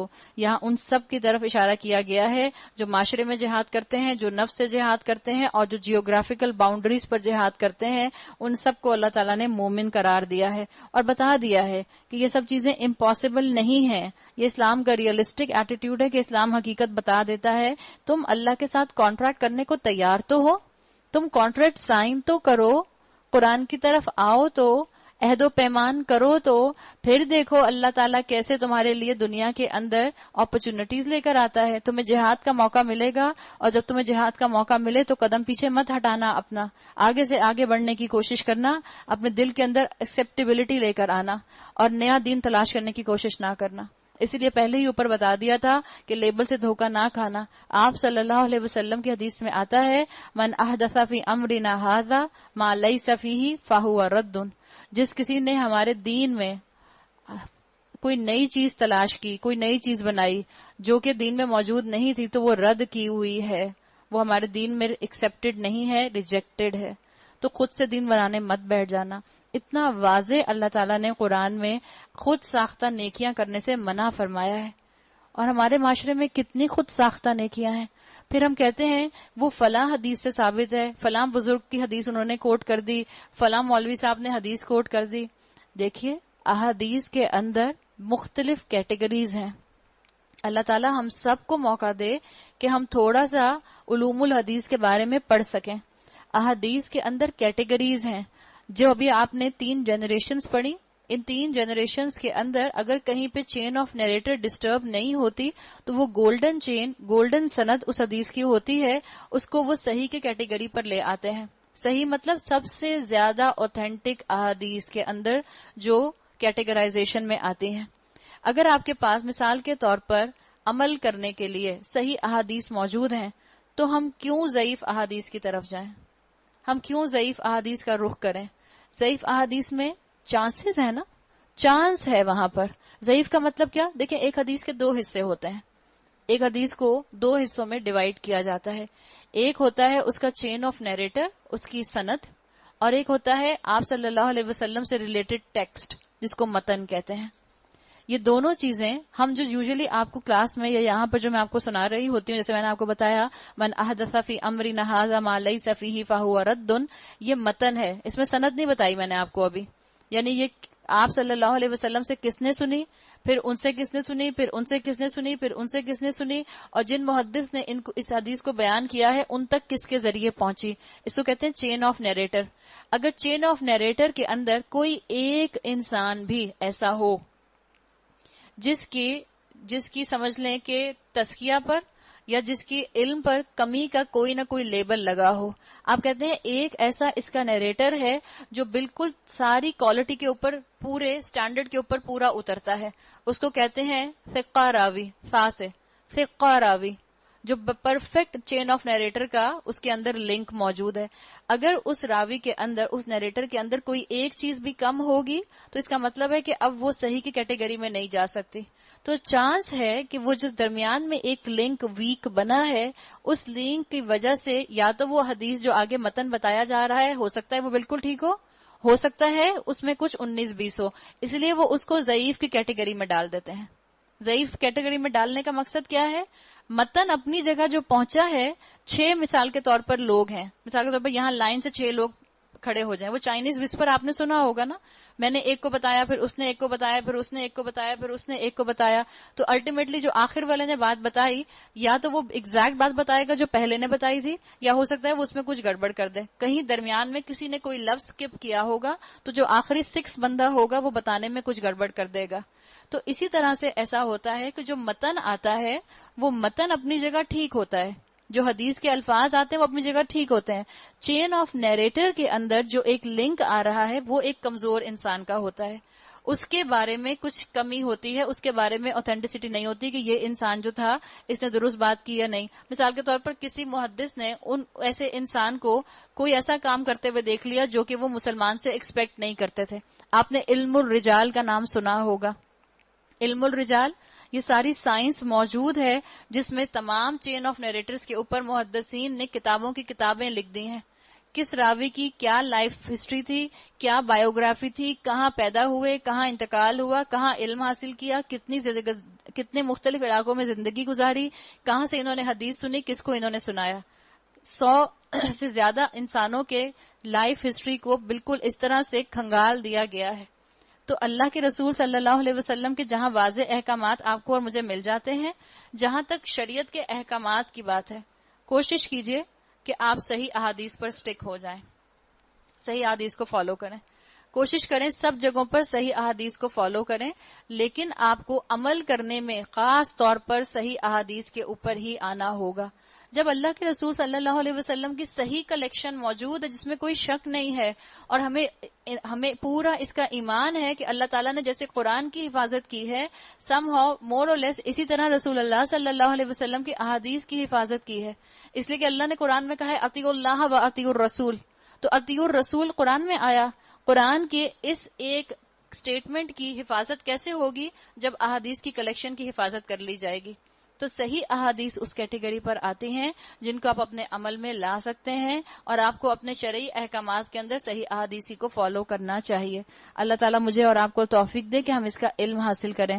نبی صلی اللہ علیہ وسلم کو اور ان لوگوں کو جو ایمان لائے ہیں زیبا نہیں ہے کہ مشرکوں کے لیے مغفرت کی دعا کریں، چاہے وہ ان کے رشتہ دار ہی کیوں نہ ہوں، جبکہ ان پر یہ بات کھل چکی ہے کہ وہ جہنم کے مستحق ہیں. ابراہیم نے اپنے باپ کے لیے جو دعائے مغفرت کی تھی وہ تو اس وعدے کی وجہ سے تھی جو اس نے اپنے باپ سے کیا تھا، مگر جب اس پر یہ بات کھل گئی کہ اس کا باپ خدا کا دشمن ہے تو وہ اس سے بیزار ہو گیا. حق یہ ہے کہ ابراہیم بڑا رقیق القلب، خدا ترس اور بردبار آدمی تھا. یعنی درد مند دل ضروری ہے. اگر انسان اللہ کی محبت کا مستحق ہونا چاہتا ہے تو انسان اپنے دل کو درد مند رکھے، حلم رکھے اپنے دل میں. ابراہیم علیہ السلام کے دل میں میچورٹی تھی، لیکن انہوں نے اپنی اس میچورٹی سے کیا فائدہ اٹھایا؟ اپنی محبتوں کو اللہ کی محبت کے اوپر نہیں آنے دیا. غالب نہیں آنے دیا، اس لیے کہ ان کی نیت خالص تھی۔ اللہ کا یہ طریقہ نہیں ہے کہ لوگوں کو ہدایت دینے کے بعد پھر گمراہی میں مبتلا کرے جب تک کہ انہیں صاف صاف بتا نہ دے کہ انہیں کن چیزوں سے بچنا چاہیے۔ در حقیقت اللہ ہر چیز کا علم رکھتا ہے، اور یہ بھی واقعہ ہے کہ اللہ ہی کے قبضے میں زمین اور آسمانوں کی سلطنت ہے، اسی کے اختیار میں زندگی اور موت ہے، اور تمہارا کوئی حامی اور مددگار ایسا نہیں جو تمہیں اس سے بچا سکے۔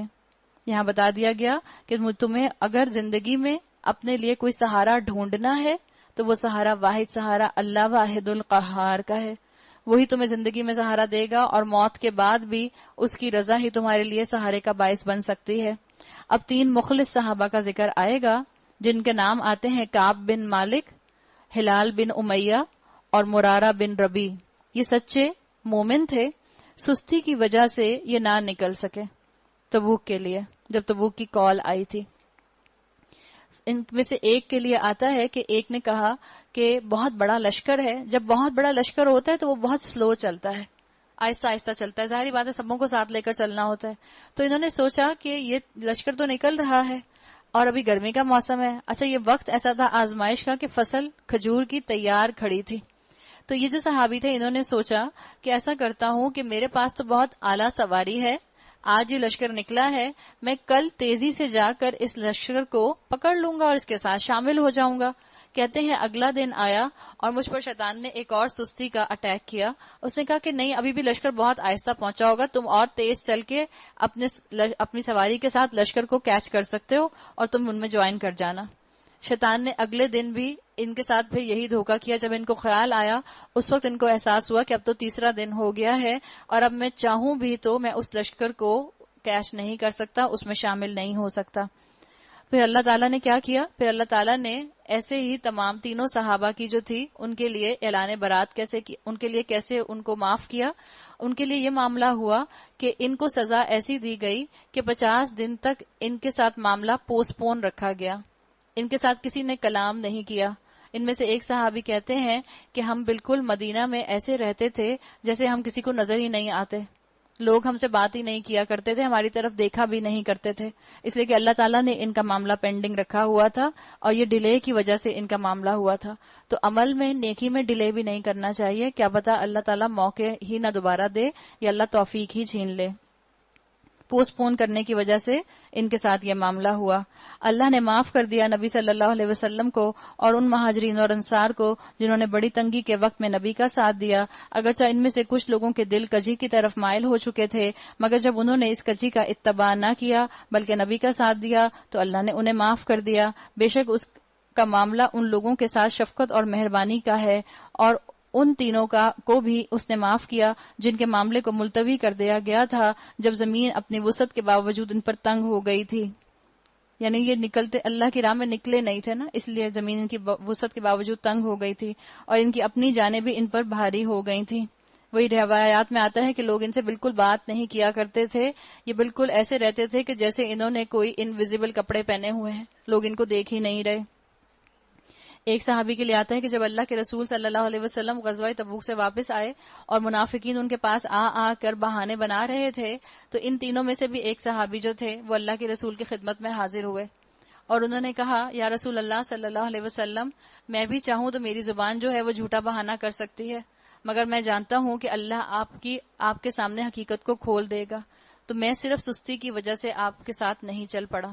چاہتے تو جھوٹ بول دیتے لیکن منافق نہیں تھے نا، مومن تھے، سچ بولا اور ایڈمٹ کر لیا اپنی غلطی کو، اور انہوں نے جان لیا کہ اللہ سے بچنے کے لیے کوئی جائے پناہ خود اللہ ہی کے دامن رحمت کے سوا نہیں ہے، تو اللہ اپنی مہربانی سے ان کی طرف پلٹا تاکہ وہ اس کی طرف پلٹ آئیں، یقیناً وہ بڑا معاف کرنے والا اور رحیم ہے۔ اے لوگو جو ایمان لائے ہو، اللہ سے ڈرو، یعنی تقوی کے لینس سے دنیا کو دیکھو۔ اللہ بار بار تقوی کی دعوت دیتا ہے، اتقوا اللہ وکونوا مع الصادقین، اور سچے لوگوں کا ساتھ دو۔ مدینہ کے باشندوں اور گرد و نواح کے بدویوں کو یہ ہرگز زیبا نہ تھا کہ اللہ کے رسول کو چھوڑ کر گھر بیٹھ رہتے اور اس کی طرف سے بے پرواہ ہو کر اپنے نفس کی فکر میں لگ جاتے، اس لیے کہ کبھی ایسا نہ ہوگا کہ اللہ کی راہ میں بھوک پیاس اور جسمانی مشقت کی کوئی تکلیف وہ جھیلیں، اور منکرین حق کو جو ناگوار ہو اس پر کوئی قدم وہ اٹھائیں، اور کسی دشمن سے عداوت حق کا جو کوئی انتقام وہ لیں، وہ اس کے بدلے ان کے حق میں ایک عمل صالح نہ لکھا جائے۔ یقیناً اللہ کے ہاں محسنوں کا حق یعنی خدمت مارا نہیں جاتا۔ آپ صلی اللہ علیہ وسلم کی حدیث کا مفہوم آتا ہے کہ قوی مومن کمزور مومن سے